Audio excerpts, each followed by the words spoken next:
Good evening, Internet. My name is Patrick. This is Lee. We are here at Mox Boarding House, Seattle for some fantastic 4 rounds of Legacy action. This is our first Legacy night with War of the Spark cards legal. Mate, I'm so excited. We got War of the Spark is finally legal as of Friday. Yep. All our legacy players are very excited. I saw some spicy lists. I saw some spicy things happening on the weekend at the Puget Sound Battleground, yeah. Puget Sound Battleground on the weekend. That was amazing, pretty fun, and a lot of people were bringing a lot of exciting cards to the legacy metagame. Yeah, exactly. I know someone's here with Teferi, Narset, and Days Undoing combo. I've seen a couple people with lists with New Karn and Mycosynth Lattice. We've got a couple people with Storm lists that are trying out Bolus's Citadel. Yep. It's going to be a wild ride, so we hope you stick around as we embark. We do have our first match ready, right? Ready? Wow. Yeah. Let's go rock and I roll. think it's Yeah. they should be setting up now. We got to figure out who's on which side, though.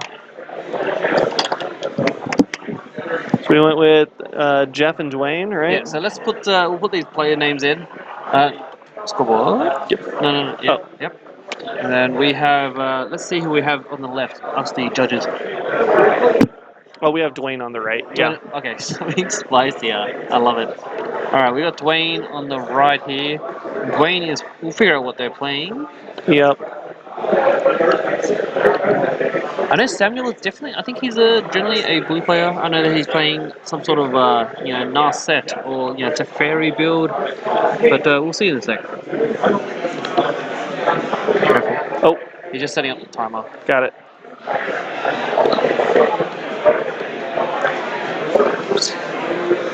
I hope everyone is having fun tonight. Today's an amazing, lovely day outside. Of course, we're all here playing a kids' card game indoors for the next 4 hours.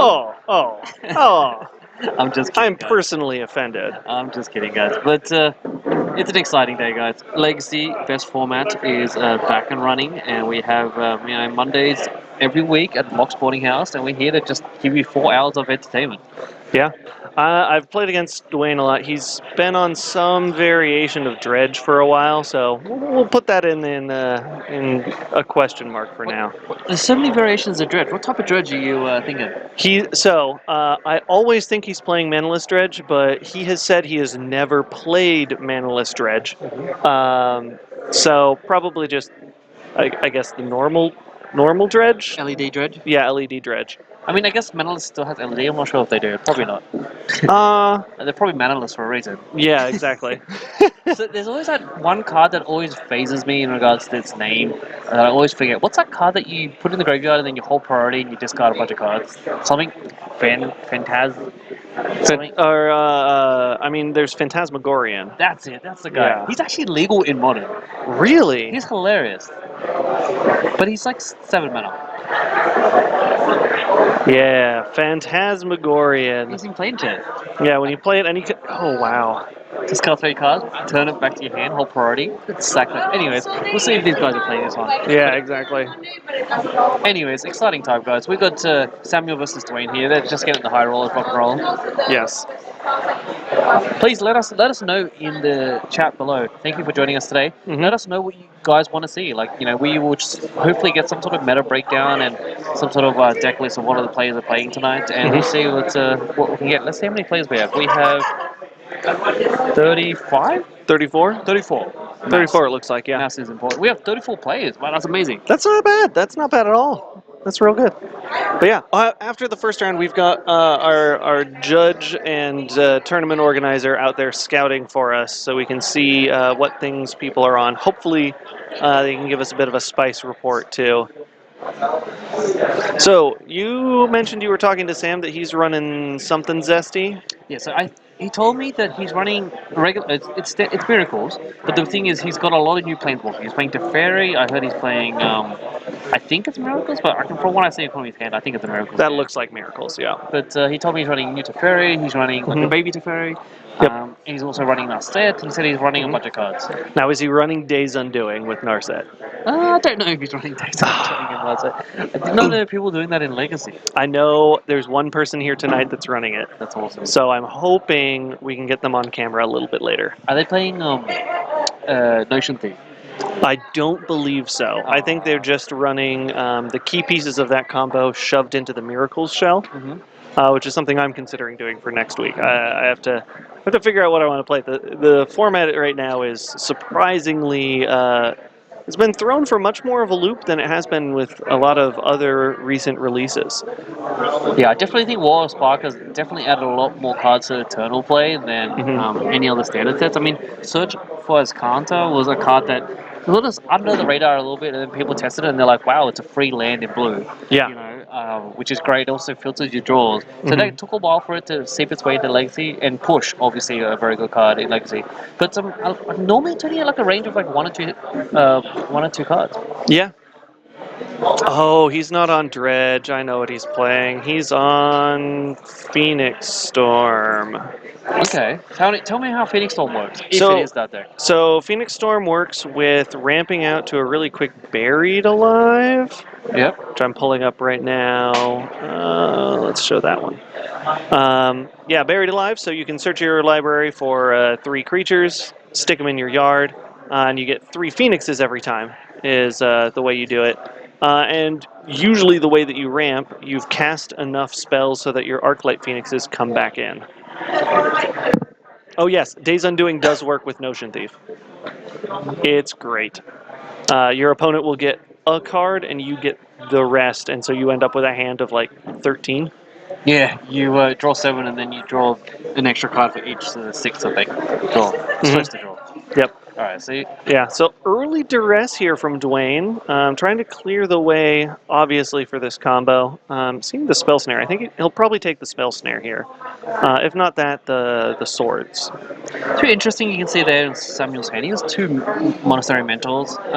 Miracles have been going back and forth with whether they should be playing in a main or on the side as a way of winning. I've seen people, you know, going the full hardcore control build and leaving them on the sideboard to pull in later, but now you can see here, Samuel's just to the main. I mean, he's got a couple buds in the main. If I remember correctly, I'm betting he probably only has 1 Entreat in the main. That's my guess. Gotcha. And that's one of the things that's now becoming a huge problem for Miracles. Other than Council's Judgment, they don't have a main deck way to deal with Resolved Planeswalkers.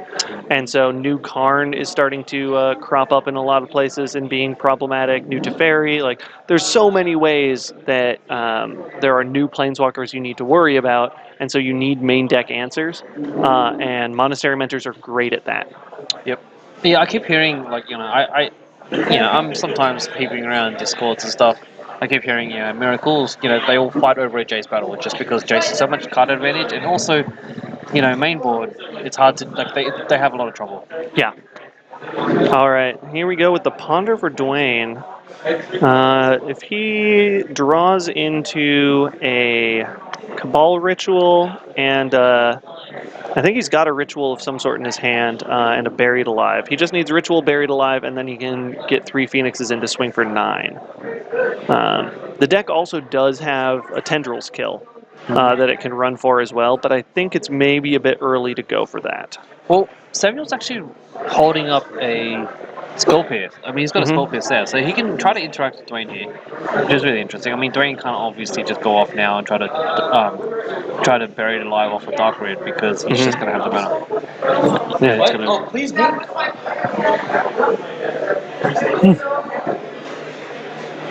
Oh, look, I think he's got one of the Planeswalkers in his hand, right? I think he just drew into a... anyways, shuffling, as you do. Yep. I think he's got a Teferi in his hand, maybe.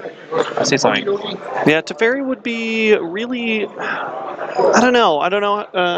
Teferi will slow down Storm, but I don't think it'll stop him. Especially because it's... there we go. There's the Ritual. Yep. That's Right into the Spell Pierce. Yep. So, the one thing I find funny with the new Baby Teferi, I think Time Raveler, whatever. Time Raveler, yeah. He lets you play Sorcery Speeds at instant. Yeah. Which I've seen people on Moto just like randomly like Thoughtseize during draw step. It's so funny. Thoughtseizing during draw step feels good. Instant Speed Council's Judgment feels really good. Yeah. Yeah, it gets real messy real fast. So who do you think's got an advantage bar favored in this matchup? I'm right now. I gotta give it to Miracles with Sam on Miracles. Being able to so Phoenix Storm is moderately resilient as a deck if they can get Buried Alive to resolve.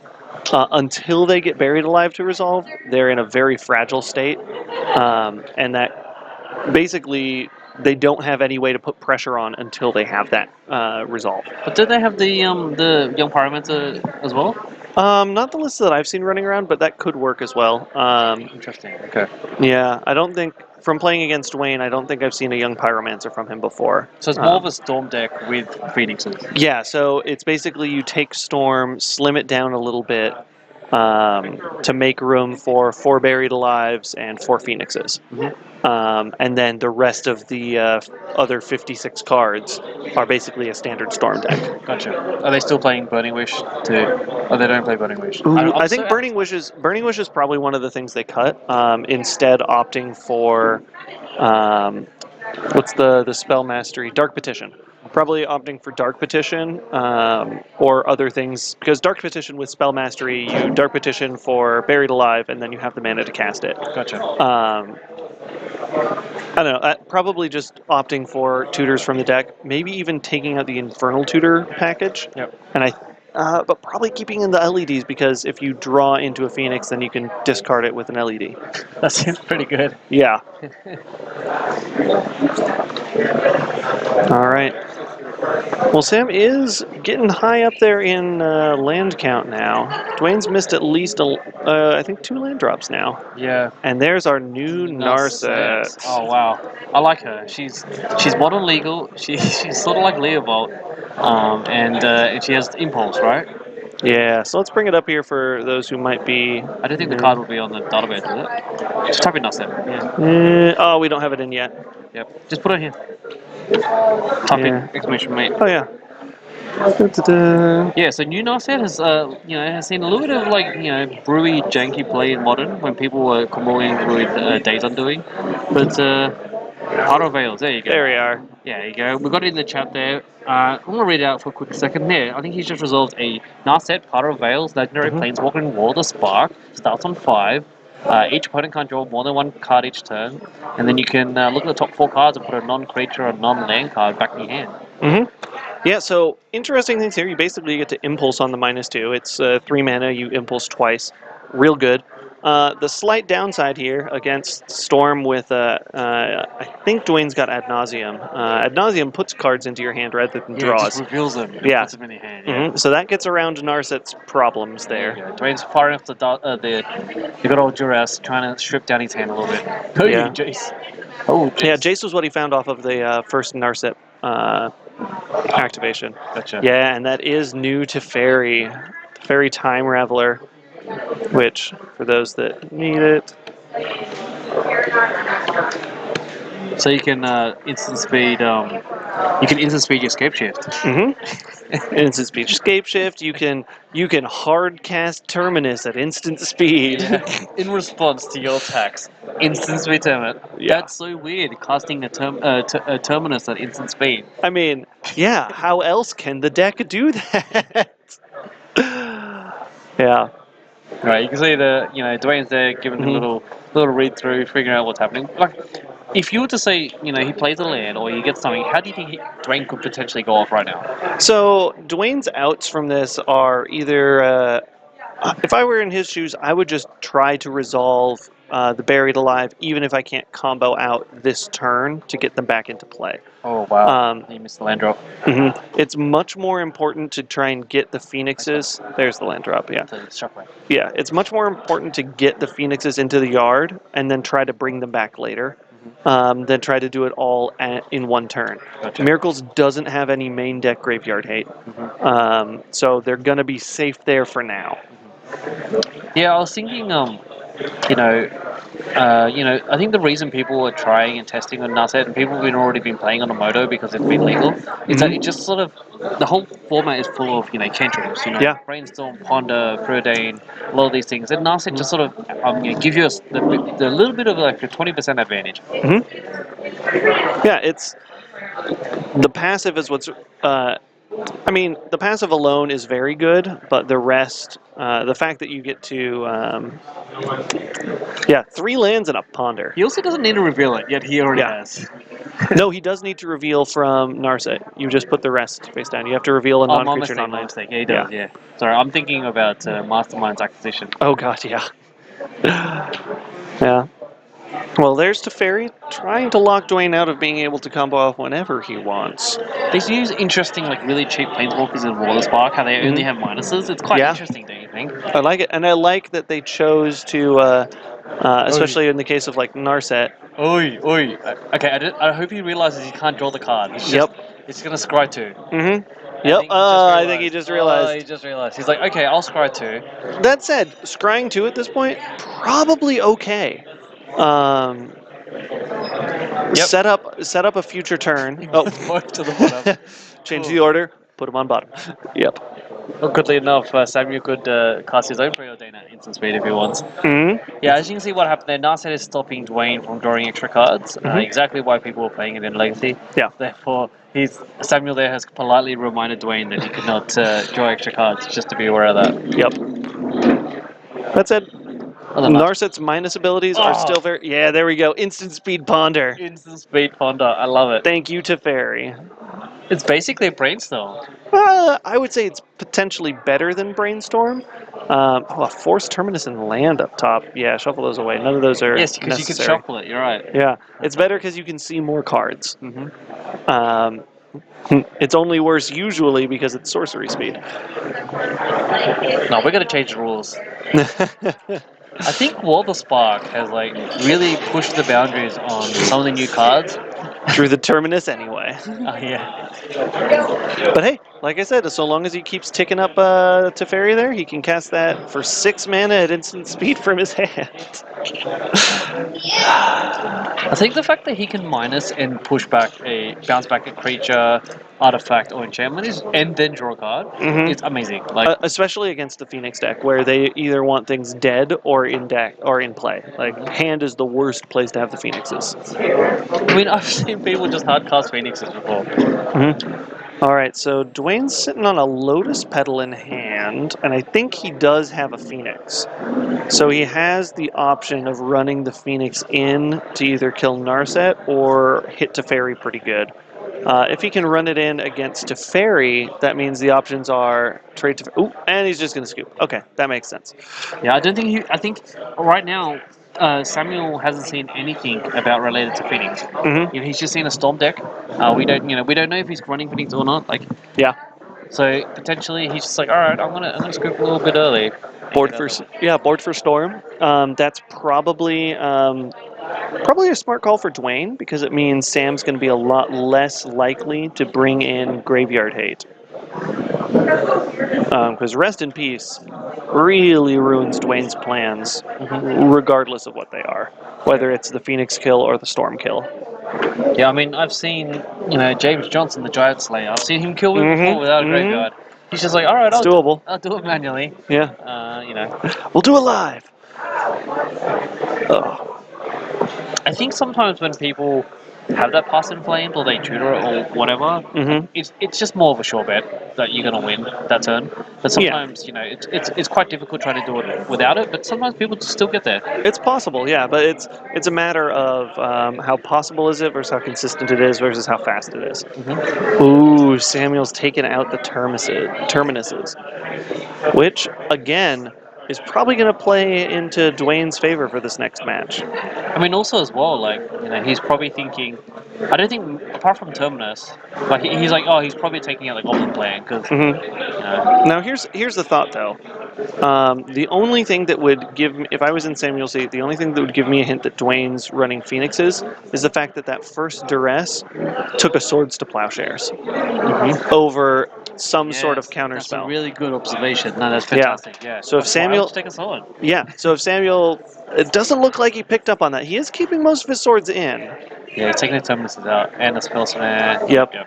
All right. That seems fine. Sorry, Samuel can listen to us afterwards. Yeah, afterwards he'll come back and listen and be like, yeah. But I mean, if you're playing Dark, like that's the only hint that Dwayne has given. Mhm. Like, why would he take a sword?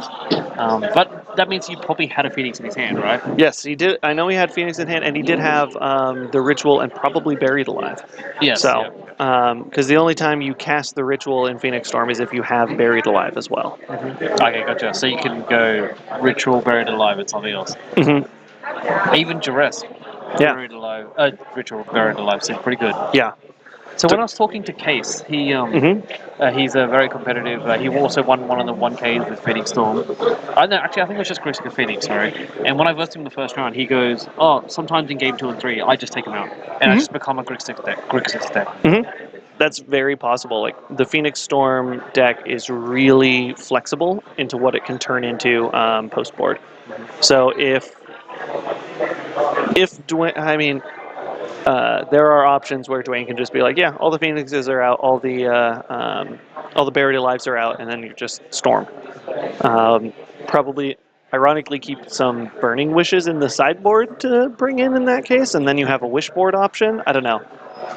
More likely, bring in Past in Flames. All right. Oh, wow. So many possibles. Double four. That's a good grip for Sam. Yeah, second island. It was what really changed everything. Yeah. Too many islands. That's what I can say. Bring Two. on colorless. There are too many, as in there are two. Jace Force, Ponder, Land. Give me a second, guys. I'm just gonna fix the. Even though the life total probably doesn't matter, I'm gonna Yeah. fix the life total. Yeah, go fix life total. That'd be great. Yeah, we are into game 2 now of round 1.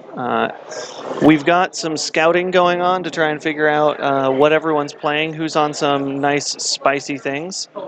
If you have a deck or a new card from War of the Spark that you would like to see in future rounds, let us know in chat and we'll try to get it. Dwayne's off to the races already though with a Thoughtseize. Sees Double Force, Brainstorm, Ponder, Jace. It's like, oh, do I want to lose one card or 2? Yeah, probably. Yeah, take a Force. He still has to pass through the other one. Has to fight through the other one and has to fight around a Brainstorm. So what will become a very interesting line for Samuel is if Dwayne has the really good draw of having a Ritual and Buried Alive and another discard spell in hand.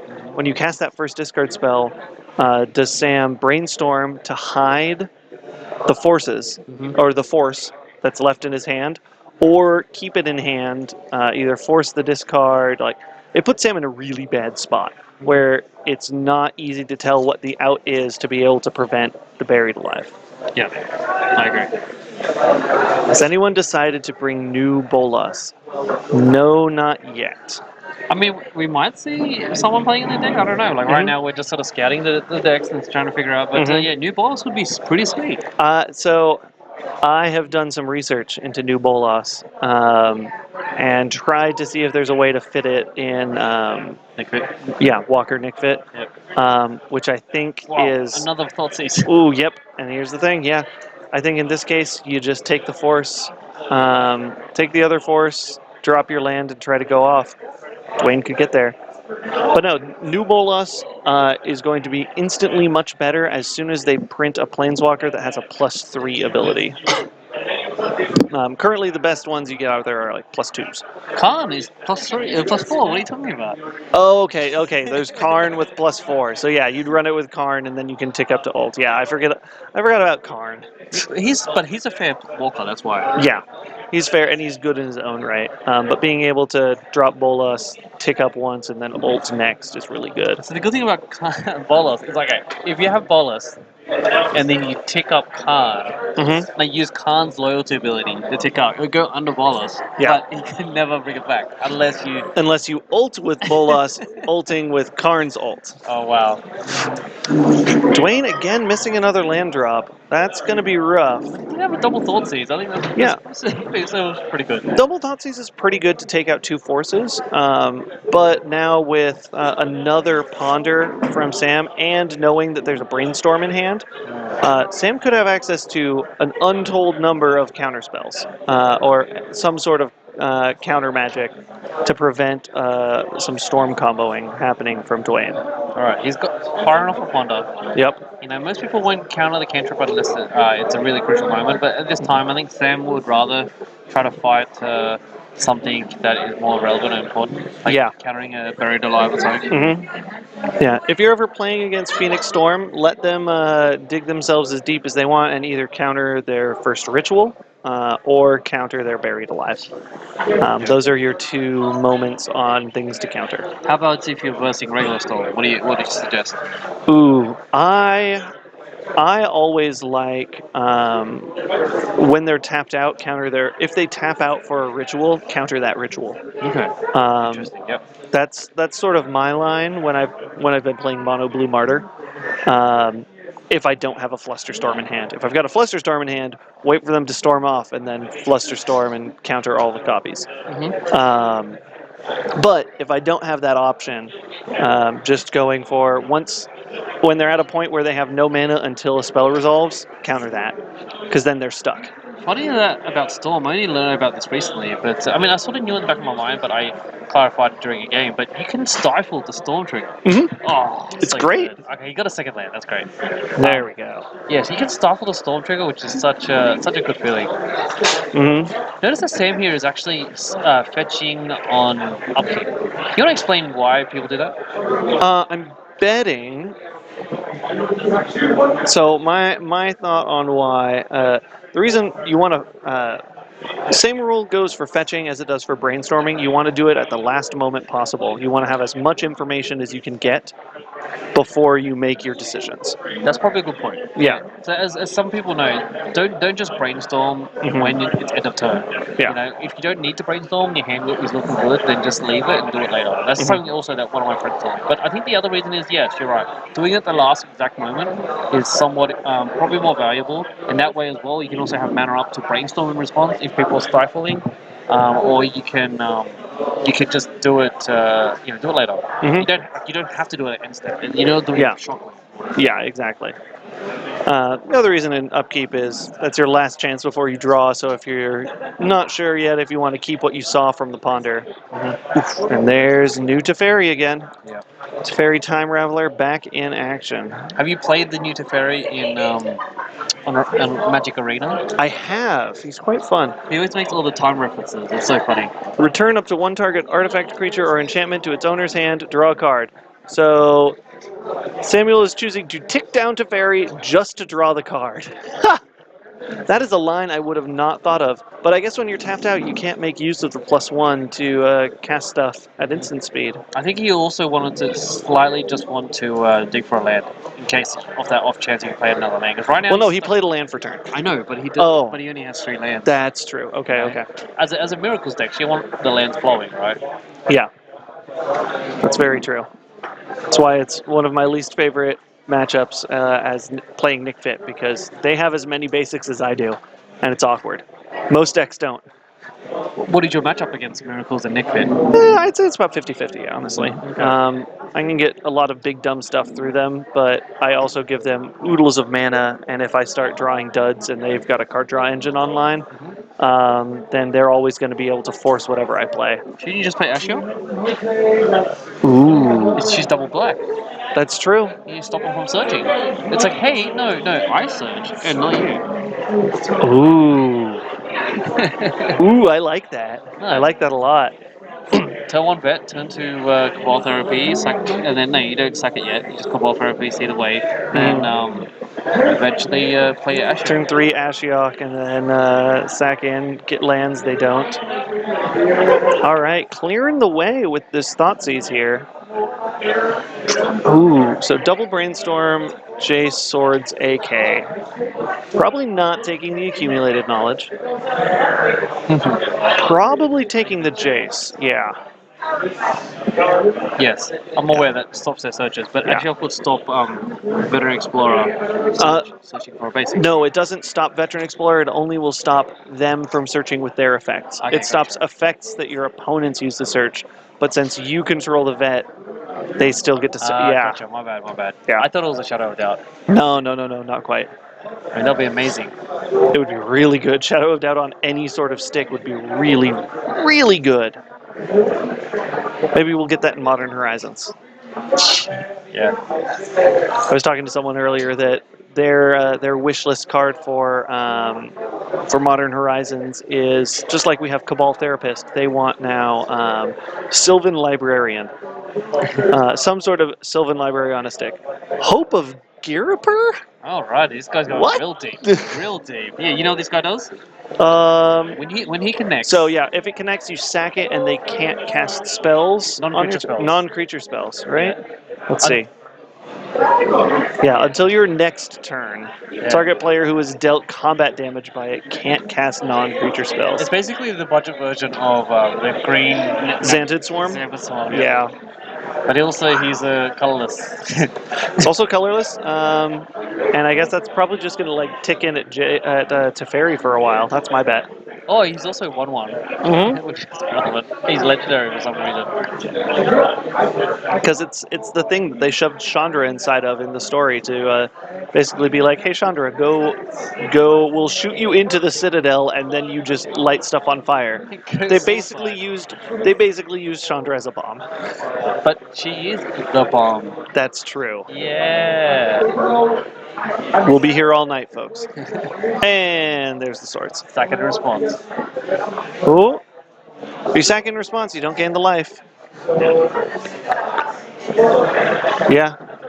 Because then it won't exile. The spell fizzles instead. I mean, you gotta stop the satisfaction, right? Yeah, that's true. I'll give you human exile. We should check and see if that was what he did, or if that was supposed to be exiled. No, I think he sacked in response. Yeah, but then he shouldn't have gained life. Oh. Okay. Yeah. Yep. Will to. Yeah. I'll pop out. You'll go find him. Okay. The benefits of being on stream is you get a whole bunch of extra eyes watching stuff. Dwayne seems to be just sort of sitting here trying to yeah, okay, so he did let it get exiled. Cool. That seems much more reasonable. But Dwayne's sitting on a lot of mana here, but not being able to instant speed stuff. You don't need to ever hold priority in Storm. Except for LED. Except for LED, but LED isn't an instant.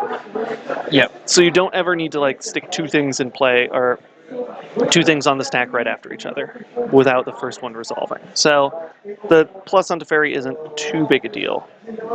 Counterbalance. Ooh. That's pretty good. I wonder if he set that up. Maybe he did a brainstorm. Yeah, he did set that up with a brainstorm. Yeah. If I was Dwayne, I would probably go for. Oh yeah, that's right. There is a Cabal a Cabal ritual sequence that does require stacking up a couple spells. Because you cast Cabal ritual, but also cast other spells on top, so it goes in the bin before it resolves. Something like that, yeah. Interesting. I mean, we're not Storm experts, but good point. Thank you, Chad. Yes. All right. It seems like Dwayne has plenty of lands there. Yeah. So what I was just about to say is, I think if I was Dwayne, I think the right course here, knowing what little I do about the deck, would just be. Actually, no. You'd want to hold the Buried Alive, because I'm torn between: do you cast the Buried Alive now, get the stuff in the yard, so that you can try to combo off with like 3 more spells later. But when you're sitting on 5 mana, that's enough to hard cast 3 spells. Yeah, pretty much. Yeah, I mean, I would also be fetching because Samuel's not putting any pressure on. I know the Phoenix Storm deck is real light on fetchable lands. Interesting. I think they've only got about like 6 or so. Alright, he's gonna brainstorm in response to Duress. Yep. He's trying to hide his hand a little bit. Either hide the hand or put something that costs 1 on top. Looks like he draws 2 lands. Yeah, he's gonna put the swords on top so that Counterbalance gets it. Interesting. Yeah. Counterbalance. Boop. You saw the line. I love it. I totally forgot about Counterbalance. I didn't even see it there. Yeah, but now. So now Dwayne. Yep. They should play Senso's Divining Top. That seems really good in this deck. Yeah, it would be if it weren't for the fact that it was banned. Okay, we should just go back to EDH. He's gonna bounce nothing again? Is he gonna do it? Well, he knows his top card's a land. Yeah, he's going to bounce nothing and just draw that land, I guess. Swords, is that force over in his hand? Yeah, swords, Gonna force you. swords, Teferi, force. He's got enough mana to hardcast a force. I think right now he's just riding the gravy train of good valuable permanents. Because yeah, Sam is missing one crucial thing, and that's a way to close this game out. Whereas Dwayne probably just needs to sit back, wait a couple more turns, try to, because the way you play around counterbalance is you've got to try for a couple more than one spell a turn. Yep. I mean, also, I hope these guys are aware that they have 16 minutes left. Yeah. Miracles is also a grindy deck. Here comes the double fetch. It's going Blast Cannon. But it looks like Dwayne's probably going for it. I'm betting, based on the fact that he opened with the pedal, he's going for some sort of ad nauseum or other storm chain here. Because buried alive, because the phoenixes only count instants and sorceries. Gotcha, yep.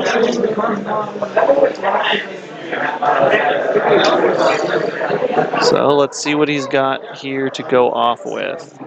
Sorry for the background noise today, guys. It's obviously a very popular night. Oh yeah, it's always a hoppin' popular night here at Mox Boarding House Seattle. We are casting from the middle of a game store, so it may not look like it from the camera once we get it if it's back to us, but it is.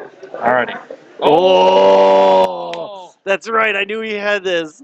Bolus's Citadel. I think he's gonna force this. Well, he's gonna counterbalance first, of course. Counterbalance and try and flip a 6? He's gonna hard cast force. Oh, that's so good. Thank you, Dwayne. Oh, yeah.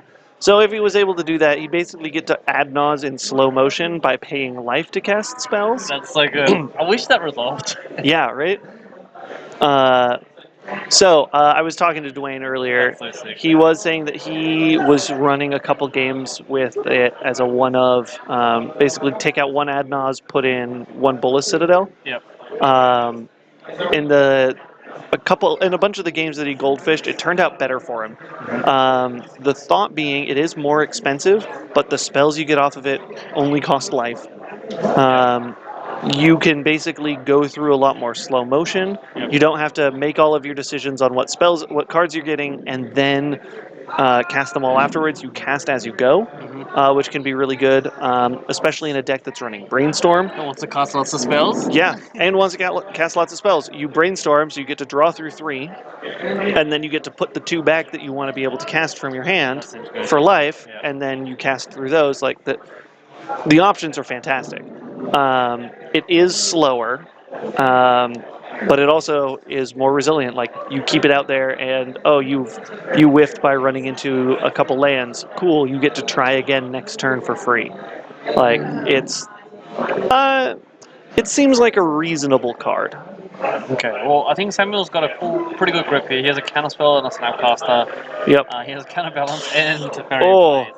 So he's double surgical and brainstorm. No offense, Samuel, you and your amazing grip there. But it's I think fair play by Dwayne. Unlucky they did not resolve, but he's in the driver's seat at the moment. Oh yeah.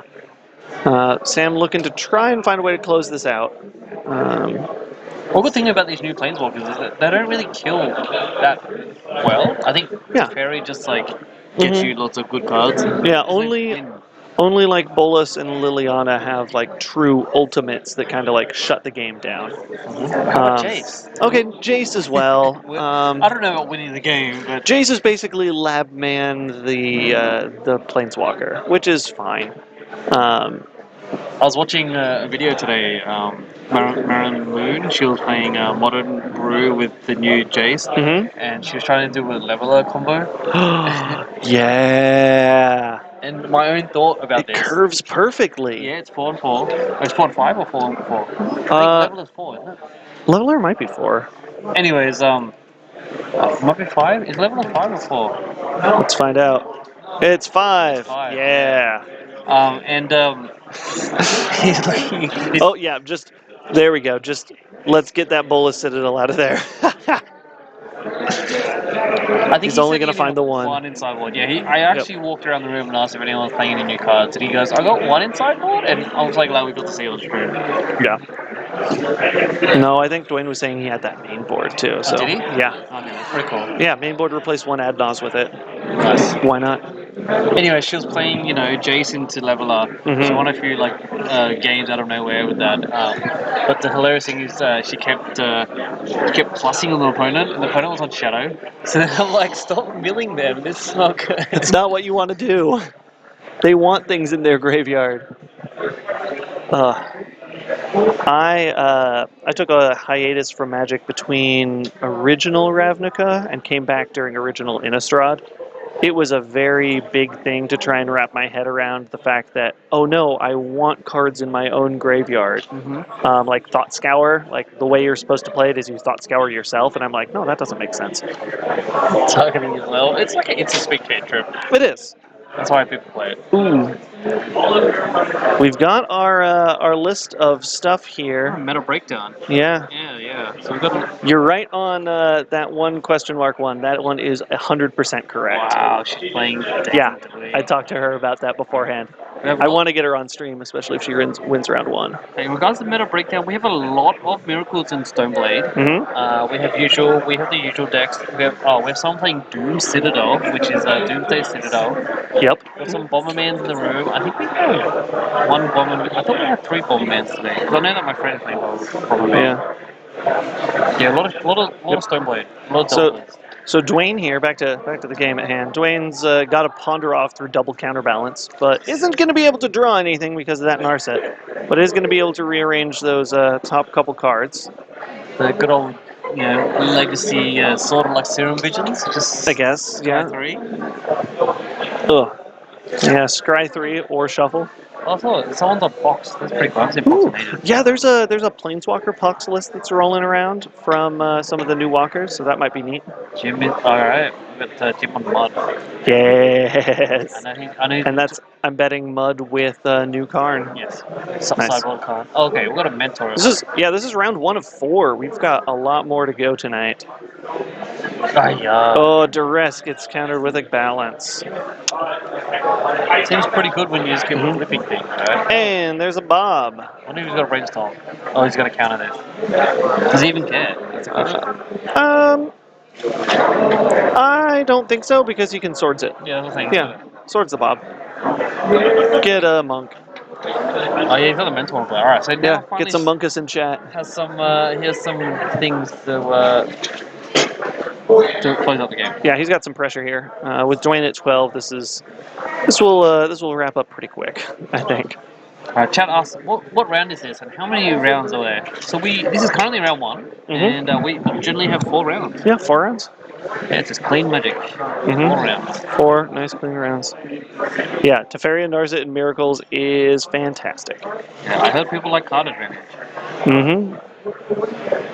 But don't you think sometimes you can have too many cards? That's why you run a one of Reliquary Tower. Oh, nice. You may think I'm joking, but I think honestly there might be some people in Miracles that will want to run a one of Reliquary Tower. I agree with you there, chat. I think we do need some more Eldrazi 12 posts. Boo, Eldrazi. Yes, Eldrazi. Boo. Do you know what they say? They say about Eldrazi is that friends help people play Eldrazi. No. Friends don't let friends play Eldrazi. I love Eldrazi. All right, recasting another Teferi just to get some prowess triggers and some extra mentors or some extra monks. Taking the 5. Dwayne probably on his last legs here. Counterspell in hand for Samuel. Dwayne's best bet is to. I don't even know if he's got an out here. Dwayne playing some spicy cards. I don't normally see Bob in Storm, but I Yeah. guess he's just trying to get the card advantage. Also, let's say, the Planeswalker on the left of Teferi is Narset Parter of Veils. Yes. It's a new Narset. That said, playing Bob in a deck where you've got a 6-drop is a really bold choice. But do you know what it actually says on the flavor text of the original Bob? What does Greatness at any cost, right? Greatness at any cost, Pat. There was someone I talked to over the weekend that was running Bob in a deck that also had Emrakul. So it's like, we're just gonna roll the dice and hope I don't flip 15.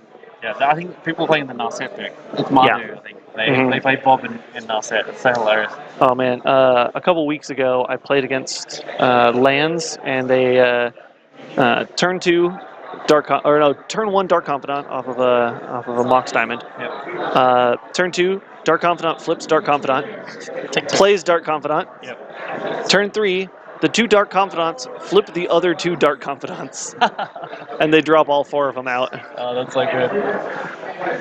Yeah, as a resident Eldrazi player, every time people resolve Dark Confidant, I'm like, you can have all the cards you want, and you want to die, my Smasher is just going to keep smashing you. Yeah. And Smasher laughs at True Name Nemesis. It's like, oh, you're a 3/1? I can triple 4. I'm fine with this. Yeah, that's great.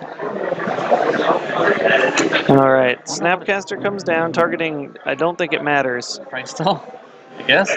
Yeah, because 1, 2, 3, 4, 5, 6, 7. Yeah, Sam's got 7 from all of the prowess triggers here. Yep. His Spell Pierce itself, so yeah, now he's got even more. Yeah, I think that wraps it up for Dwayne. When you know the blue plays countering their own spells. You know. Yeah, because Dwayne can't do anything right now because of Teferi. There's Oh, no you're responses. Right. Oh, Yeah. you're right. You're right. You got it. Yeah, mate. there we go. You got it. All right. Well, that about wraps up this first round here. So let's bring it on back to the booth. Hello again. Look at our marvelous faces. I'm Patrick. This is Lee. Hello. That was the end of round 1 in Legacy. We've got about 5 more minutes of How about we do time. some trivia? Ooh. Do you guys want some magic trivia? Give me some hype in the chat. Yes, let's do some magic trivia. Right, I'll look up some trivia, guys. Give me a sec. Okay.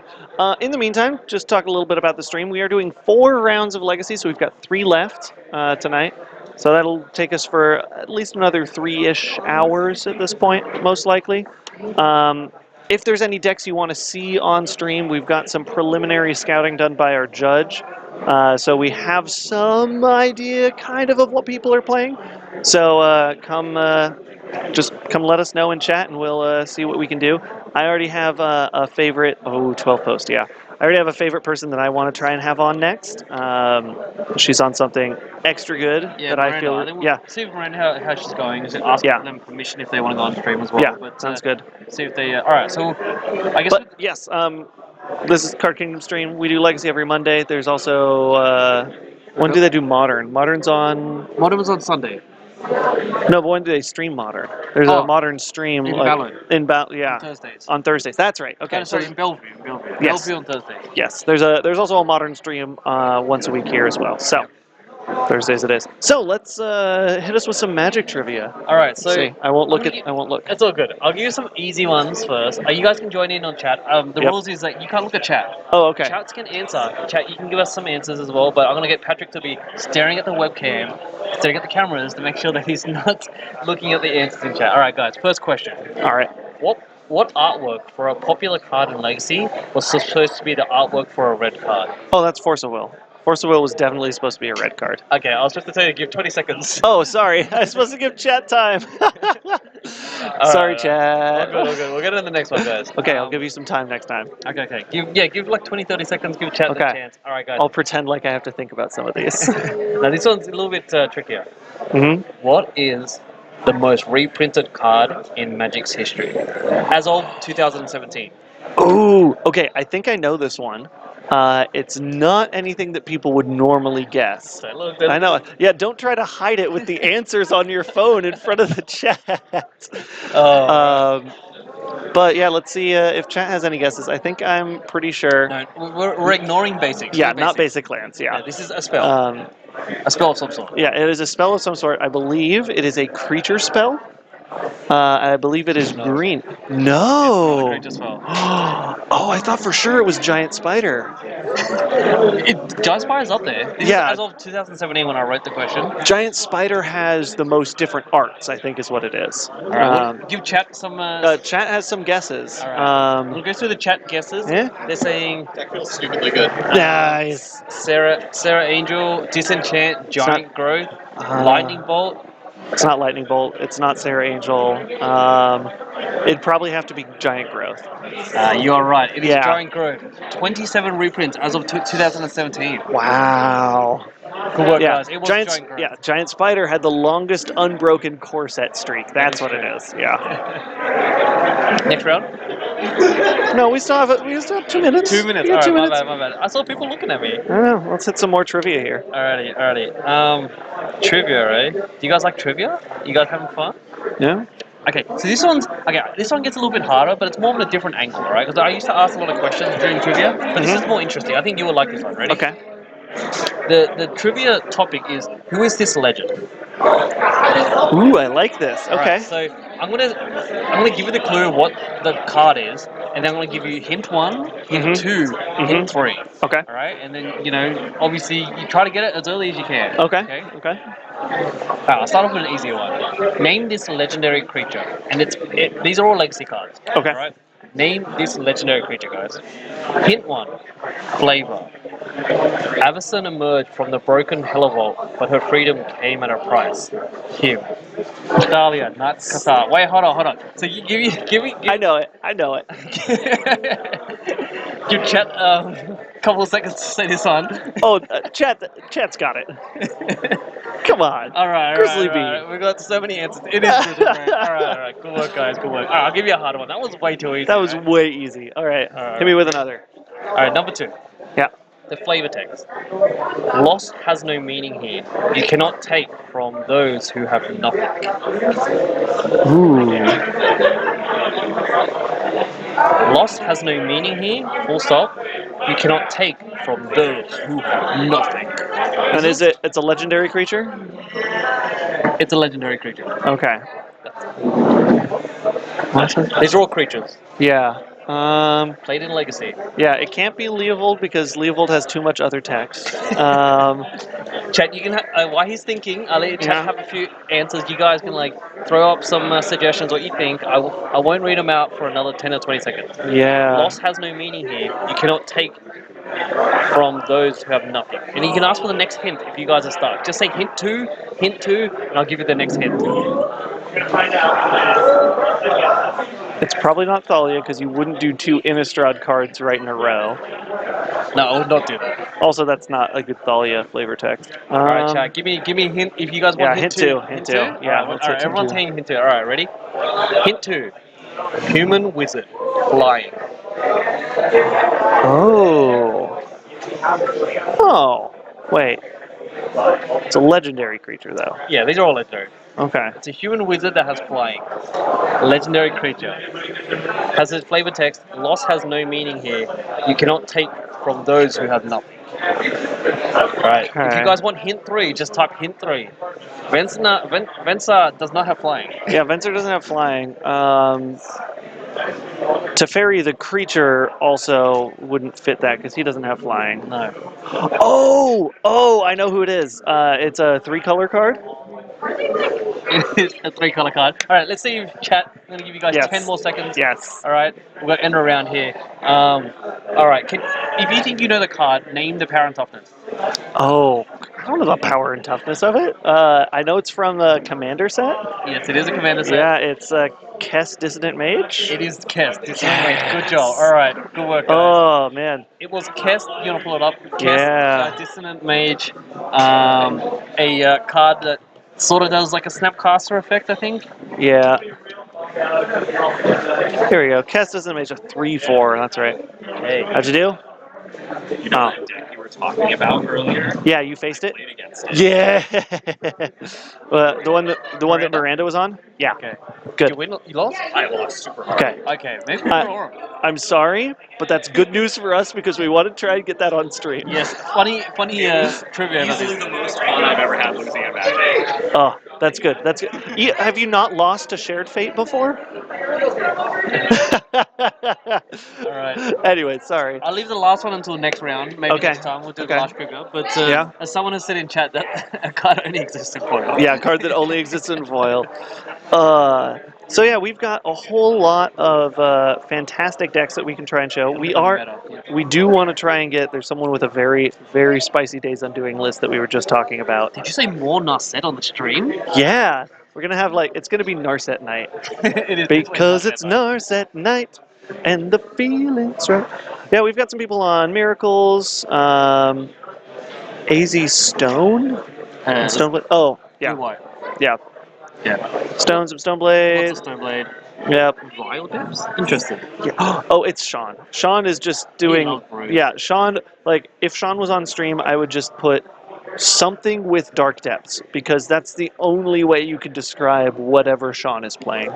Yeah. He and I are brew lots of spice. I also like I don't know how Jim is going, but also Jim is playing. Oh, he's not even playing Bomberman. My bad. I thought he was playing Mud. That would have been sick.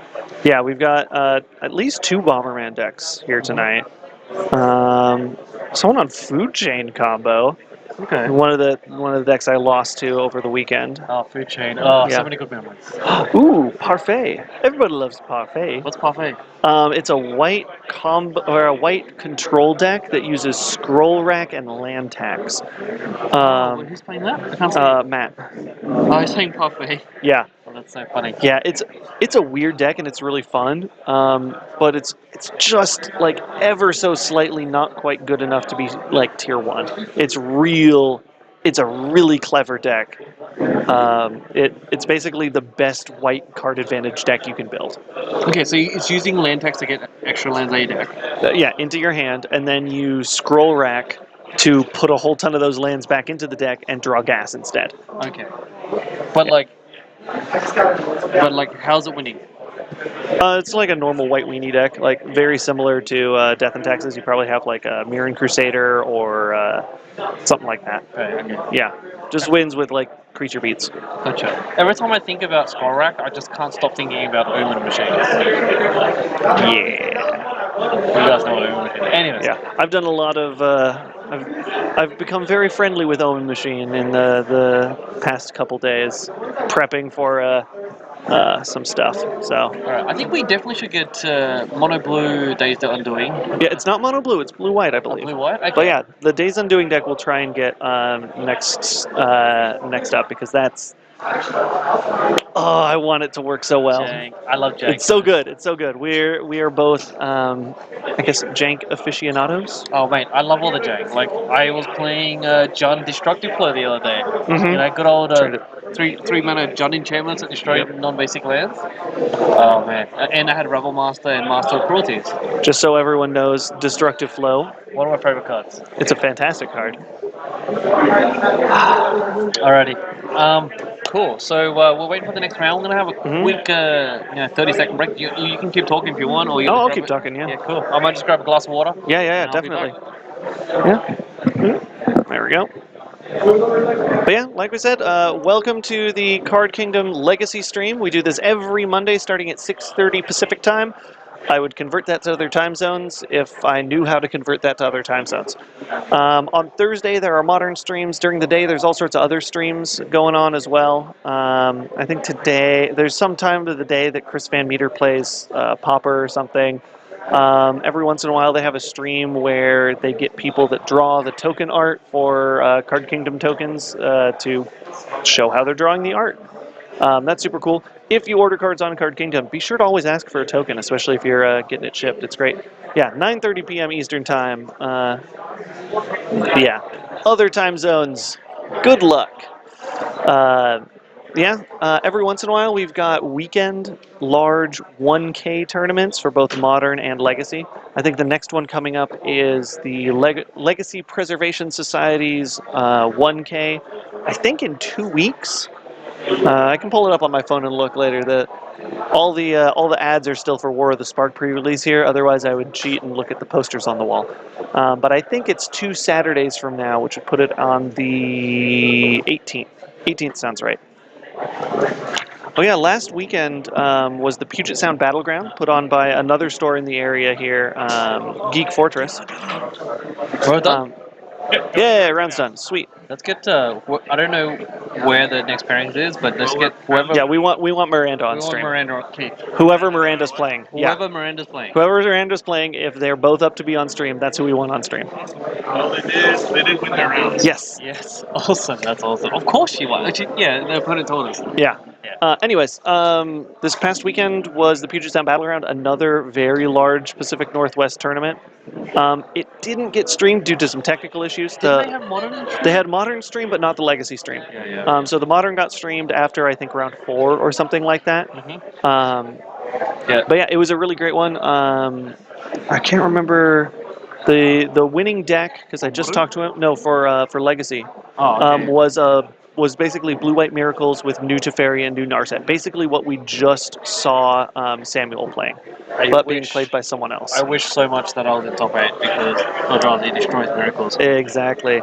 So, all right, we are getting table 1. Eli Miranda. Okay. So we've got Burn versus... Days Undoing. Oh, man, this is going to be so great. Yeah, he loves his Burn and Dredge. So, Yep. you know. Who are we looking for, fam? We're getting Miranda and Eli in table 1. Table 1? Yeah.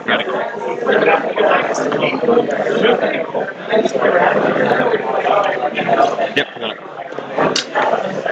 Yep. And then we'll say that's... By the way, Teferi's Puzzle Box. Oh, yeah, Teferi's Puzzle Box is a stupidly good card with Narset. It's great. Oops. Alrighty, so we have Burn versus Blue-White Days Undoing Narset combo? Yeah, it's basically Miracles, but their win condition is Days Undoing. Alrighty, I'm excited to see this match, guys. We're just typing in the details, then we swap it over to the match right now. Yeah, let's head on over to that. To the match cam. To the match kit. Oh wow, got a cool playmat there. I guessed wrong. Yep. Yeah, we're gonna swap around. Yep. There we go. Eli just on straight burn, fire everywhere. And Miranda's doing a jank. Oh yes.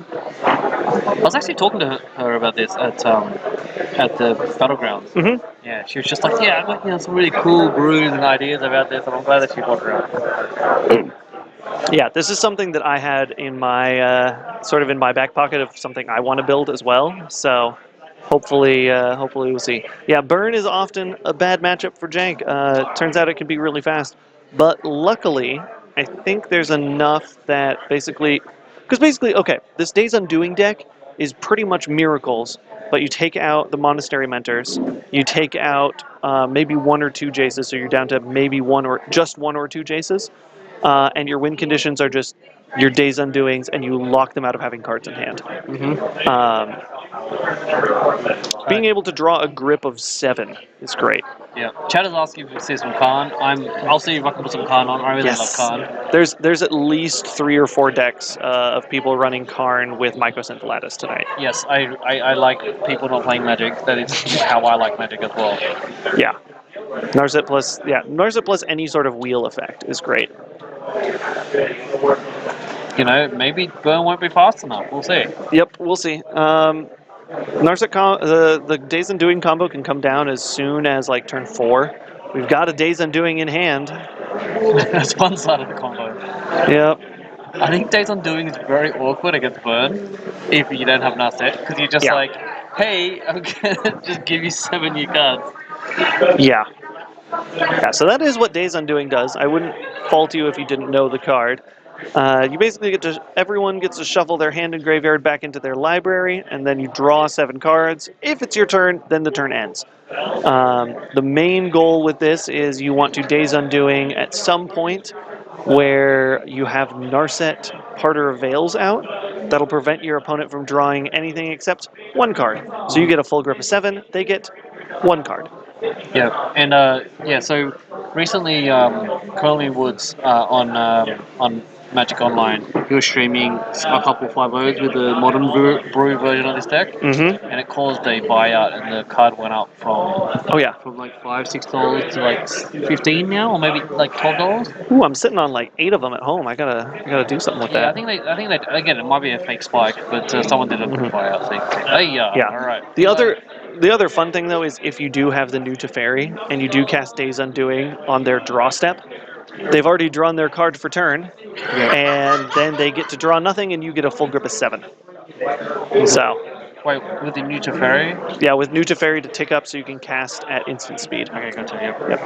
A Council's Judgment too, which also new Teferi with Council's Judgment for instant speed Council's Judgments also feels very good. The good news here is Miranda very clearly knows what she's up against. Yep.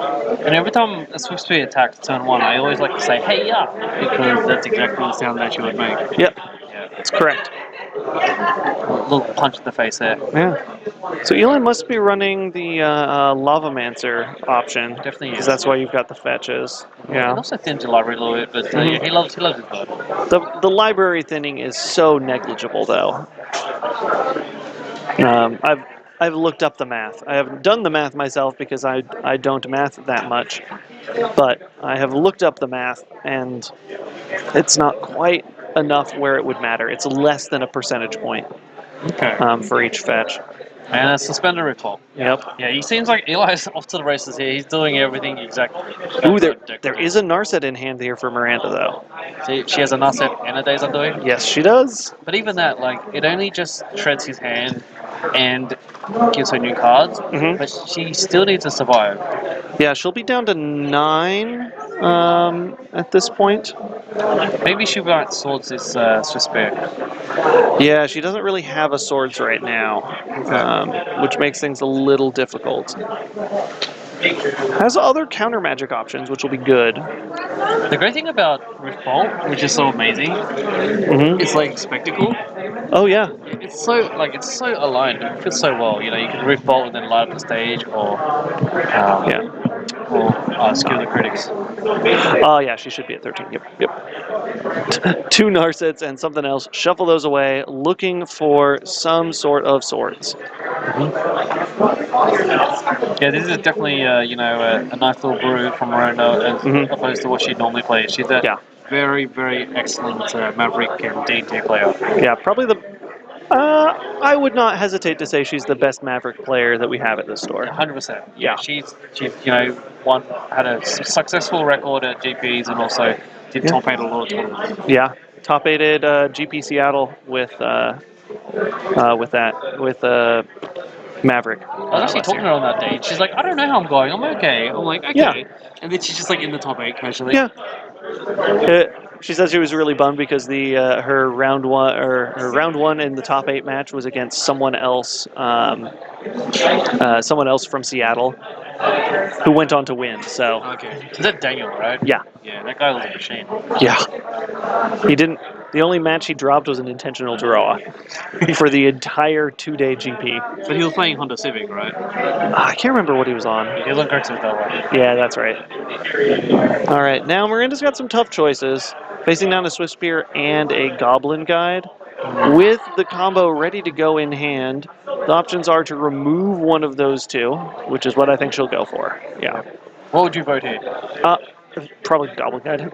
Oh, Eli's free to vote the other card as well. He could, but he's a bit smarter than that. Ooh, Price of Progress. Yeah, Yep, that's the game. Yeah. I was just going to say that. I haven't seen any prices yet. Normally pop appears everywhere.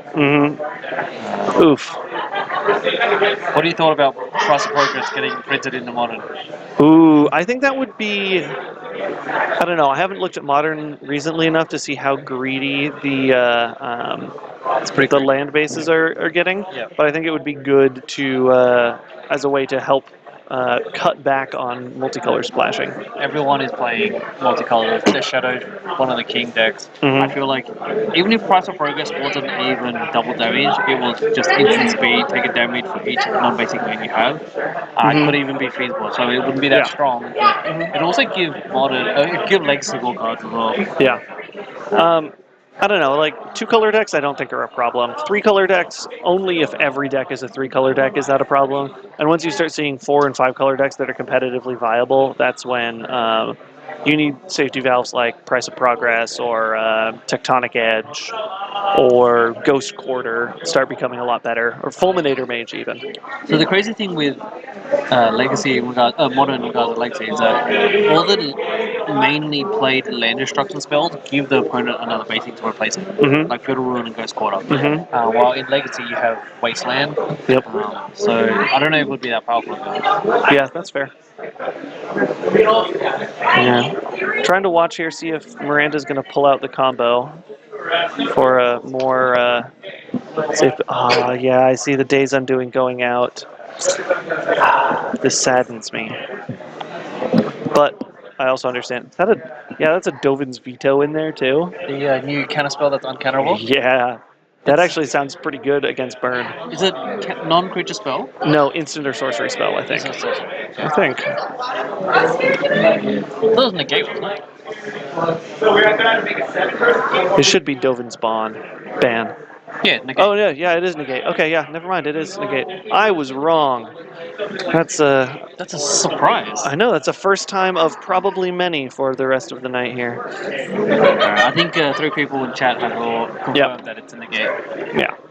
Yeah, the combo for Miranda is a bit slow and it doesn't win on the spot. Unless you have an extra piece that can keep them out of drawing any cards, because there is a version of this deck. There is a way where the combo can go off and you just prevent your opponent from ever having one card, like any more than one card in hand. Because you can force them to loot in their upkeep. Yep. They'll draw their one card for the turn that they're allowed, and then discard it immediately. And then they just can't draw anymore, and you just keep them locked out of drawing anything. Yeah, so there's a card that they were playing in the modern version. There's a guy called Lawbroker. Mhm. He's a Yep, blue that's the and one. colorless. Pull it up if you want, but Yeah. they were doing it with Narset. So basically, Lawbroker makes each person loot. They draw first in this card, right? Or they discard first? They would have to draw first Yeah. for it to work. There we go. Yeah, each player draws a card, then discards a card. Yeah, so with Narset, on people's draw step, you just make people discard their hand. Yeah. The other way to do that is use Gyro Reach Sanitarium, which does the same thing, but it's on a land, and you have to put some mana into it. It's legendary, but it's also a land, so you can play it a lot easier than Lore Broker, which is not a very good creature. It's a 1/2. It's a 1/2 for 2. That's below. That's what we call below the curve in Legacy. Hey man, Stoneforge is a 1/2. Yeah, it's a 1/2 for 2 that also does things. It replaces itself and Yeah. puts broken things into play. Yeah, the other option I've seen is, which is a much derpier option, is Teferi's Puzzle Box. Mm-hmm. So every time you cast a spell, you get to refresh your hand with a fresh 7, and your opponent puts their hand at the bottom and doesn't get to draw it, like draws 1. Oh yeah, someone actually Or just mentioned none. that. Oh yeah, you Yeah. can. Yeah, that's pretty funny. Puzzle Box is good. There's a couple other options where you can lock your opponent out of drawing things. The other really good one that probably doesn't require runs the fewest number of bad cards is Vendilion Click and Caracas, and you just click lock them in draw step. Oh yeah. Because you put every card to the bottom of their library, and then they have to draw to replace it, but they can't because you have Narset. Yeah. That just is a slow lock, even without Days Undoing. Yeah. And I think that's what they were doing in modern. But and people would. I think that's why Leovold was banned in EDH, right? Because people were using Teferi's Puzzle Box. Yeah, that was one of the main reasons why. Yeah, and also just not drawing cards. Sweet rips of swords for Miranda there. Triple swords by turn 3 against a really creature-heavy hand for burn. That seems good. Yeah, I think this game's grinding away a lot slower. Yep, and there's another Grim Lavamancer. Wow. But nothing in the yard to eat, so that's good. Is he really eating? I mean, I always envisioned it as like eating and then like barfing lava on your opponent's face. Oh, actually, you're right. Grim Lava. I just thought because he's grim, right? So he's using the graveyard and like turning them into fireballs. Oh yeah, that makes so much more It's sense. like taking dead bodies and throwing it at people. All right. The lava Oh yeah, mancer it like gets, throws fire, right? yeah. Lava mans are getting forced there. Miranda really fighting to keep the board clear, which is the right choice. Another swords in hand. Wow. Wow. This is pretty much the dream hand for Miranda, because honestly, in the Miracles Shell, you just need to keep your opponent from doing things until you can draw into some sort of piece of pressure. Yeah. And like the draws from Miracles, or in this case, Days Undoing combo, are going to be a lot better than the draws for Burn. I actually have a funny story about Group Lava Man. So I was at a GP once, and I looked in the bulk rare box, and they were 50 cents each. And I was new to Magic. I was playing Standard at the time, and I was like, "Oh yeah, this card looks really good. It's only 1 mana." And I told my friend about it, and it's like, "Oh, dude, buy them right now. They're 50 cents." And then we went back, and someone had bought them all. Ooh. And I was like, "He's like, oh, that's such a good card. You should have bought it." Hey, and here's the click that we were talking about as a potential lock piece here. Oh, you take the Chain Lightning 100% here. Yeah. Fresh new card. Yeah, fresh new card, but 2 Skewer the Critics in hand is a little awkward. Makes me understand a bit why some burn players don't enjoy playing that. But it plays around Chalice. Yeah. Yeah. All right, we got a Rift Bolt.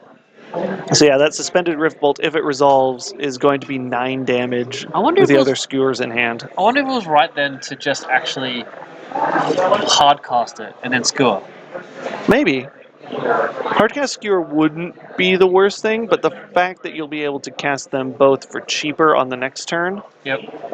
is a really good reason to hold on to them. Because he also needs to get rid of this click. Yeah. Currently, to Eli's perspective, it's the only clock that's killing him. Yeah, and that's the other thing. Like this allows Eli to dome Miranda for 6 and kill Click. Because otherwise, spending one of the skewers. Oh no, you could skewer face and then skewer the Click, but not as good. That's true. That's true. I'm just trying to say the lines here. Like, 'cause right now Miranda is basically sculpting her hand. I just saw her holding up a Fluster Storm. Wow, this deck has so many basics. Yeah. It's Miracles. Yeah, and she's trying to play around price. Yeah.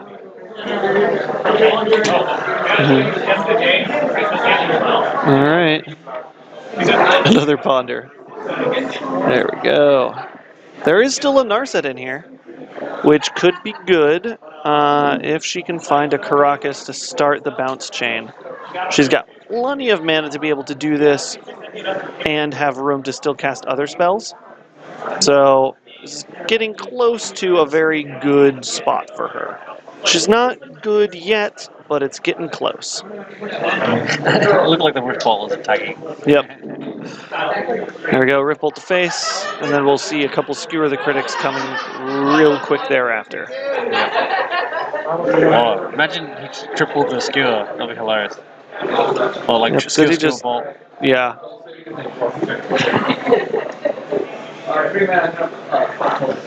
All right, what do you got, Eli? Skewer. Does it resolve? Actually, you're right. I don't think killing the click would have been right, just because right now he's just going straight for gold. Yeah. Go face. Hey, Jordan. I love magic cards. So do I. That's why we're here. That's why we all like to play these games. It's good times. Oh, our timer is currently broken. So how much time do we have? We've got 34 minutes. Easy. All right, she's gonna fluster storm the. I don't know how to do that. This is round 2. Round 2, we've got 34. Yeah. Yeah, there's the Flusterstorm on the other one. But the click does not. But here comes Narset.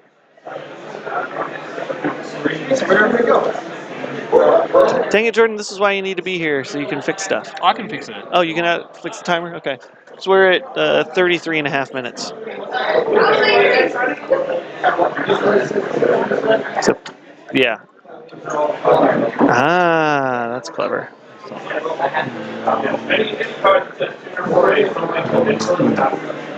think you have to change that there. All right, Narset digging for stuff for Miranda. More lands down for Eli. There we go.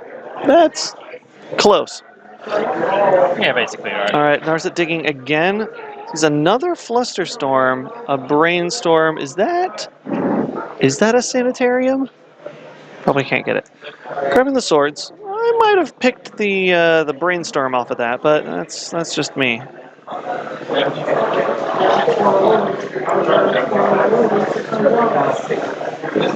Here comes Narset number 2. Gonna start digging even more. There's a Terminus, another Narset, and a Dovin's Veto. Yeah, it was a Gaia Reach Sanitarium, I think. Oh yeah, there we go. Yeah. Yeah, Jordan, you missed out on us talking all about this. This is starting to look like a very strong hand for Miranda. Yeah, Days Undoing plus Narset Parter of Veils. Eli just sort of sitting back, not able to do a whole ton. Here comes the Swift Spear that he knows will get swords. The swords does put Miranda off of being able to cast Dovin's Veto, though, so that's maybe a consideration. The other option here is, yeah, just straight swords rather than snap swords. Right now, I don't think Miranda even cares about Eli's life total. No. The goal here is just to lock Eli out of cards. Didn't it just get sold? Did Yes, it should be. in exile? Yeah, there we go. Taking a bit there. Time to Narset dig, I'm betting. Or Jace first? Yeah, Jace first. Bit of brainstorms. Brainstorm first, and then you can Narset away some stuff. Definitely Miranda in the driver's seat here. Yeah. Oh, is that a Fluster? No, Spell Pierce, Spell 2 Pierce. lands. Seems pretty good. Snap and Veto in hand. Veto. Yeah. Really hitting on the and the impulse. I love it. Yep. And a raise. Oh, Impulse for another Veto. it's just showing authority, right? Yeah. You're like, all right, can you play around this? I know you can't, but now you know you need to burn one of your spells to the Veto before you can do anything. I wonder if Eli even needed to play land there. Like, right now he has 6 lands. He might as well like hard cast what's the Fire Blast? Fire Blast? Yeah. Brainstorm finding another Narset. What was that white card there? It's going back on top. Well, I can say there's too many blue permanents in play. No, this is just the right number of blue permanents in play. Mirage Disenchant, yep. And another Narset. Wow. She just Pierce, plays, yeah, there's I Disenchant. think Miranda should. There's the Sanitarium, but can't grab it with Narset. I think Miranda should play Spark Double. Oh, yeah, Spark Double could be good. Just play. The only problem is Spark Double is basically a dead draw if you don't have another Planeswalker in play to copy. Yeah, but you could play more Jason. What's better than one Jace? 2 Jaces.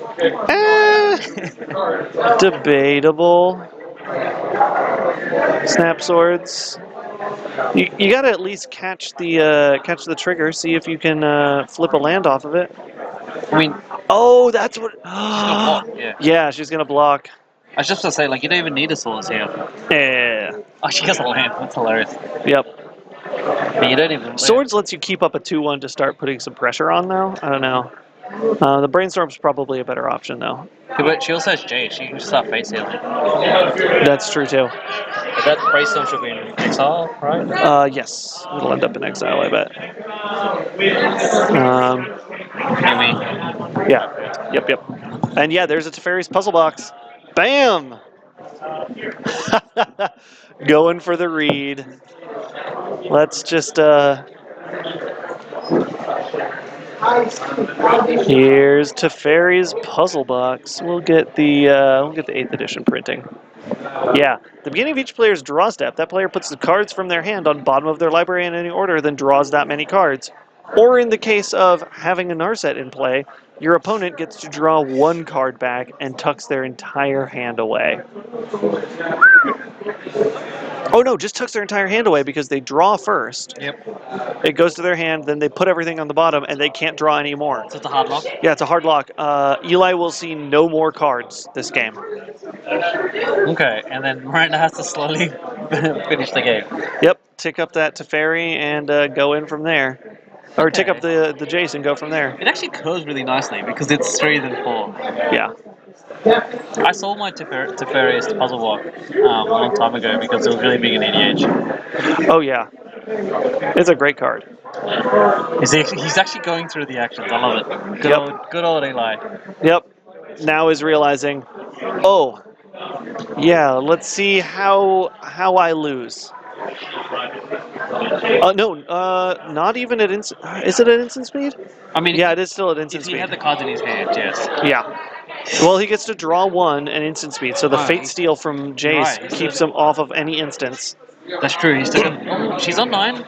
Could Yeah. draw like a million bolts, but she also has counter spells eventually. Yeah. And there's a force. Mm-hmm. Yeah, so it's Well, keep in mind though, every upkeep Miranda sees a new hand. that seems pretty good. So yeah, holding up a force doesn't really mean a whole lot. But yeah, it's a good point. I didn't realize that he still gets to draw a card each turn. Yep, there we go. Miranda taking game 2. That's actually a pretty cool name there, chat. New Fairy. New Fairy. I just keep calling him Baby. I don't know, that's just it. But it's the oldest Teferi. Like, it's true. the canonically the newest one. Yeah. Alrighty, well, Miranda got that one. Yeah? In a way that she Yeah. just swords a million creatures. Yeah? It helps when you rip 4 or 3 swords real quick. Oh, that's real nice. Yeah, I think Eli playing the Grim Lava Mancer, round turn 1 or turn 2 or whatever, like it was a clear sign that he didn't have a fast hand. Mm-hmm. And it's very unfortunate for him, but hopefully he gets there in being on the play in game 3. Yeah. That said, like, a creature heavy hand is usually really good against Miracles, because Miracles doesn't tend to try and keep their terminuses in against Burn. Targeted removal is going to be a lot better. Yeah,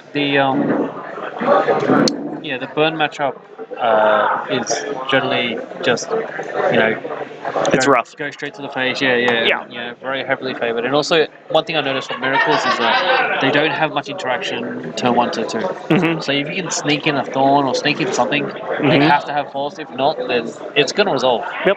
One of my most favorite things to do against Miracles as an Eldrazi player is just slamming a defense grid Ooh. as fast as you can. Yeah. Hopefully before they play land. Yeah, keep them off a land if you can. One really cool interaction with Khan that a lot of people have been teaching me is you can liquid metal coating a land and then tick it up. Yep, and then blow up the land. Yeah.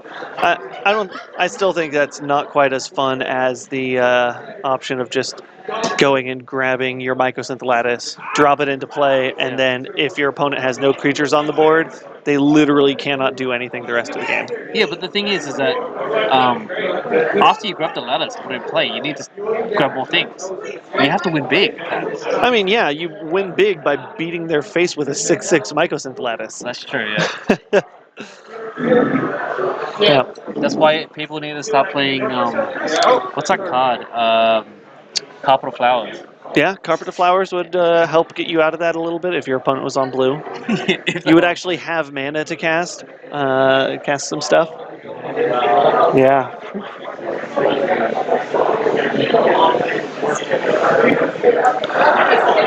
So yeah, even without the Day's Undoings in for Miranda, she's still got a couple tricks up her sleeve to lock Eli out of having any cards in hand. Hopefully, I mean, New Teferi is probably out in the board just because New Teferi's real bad against Burn. Like, the +1 doesn't do you a whole ton. I guess the passive turns off Rift Bolt. Yep, exactly, yeah. The -3, you can bounce their creatures back to their hand, but that doesn't normally, that's not going to do enough. You want the creatures gone, not bounced. So I was just thinking about Modern Horizons.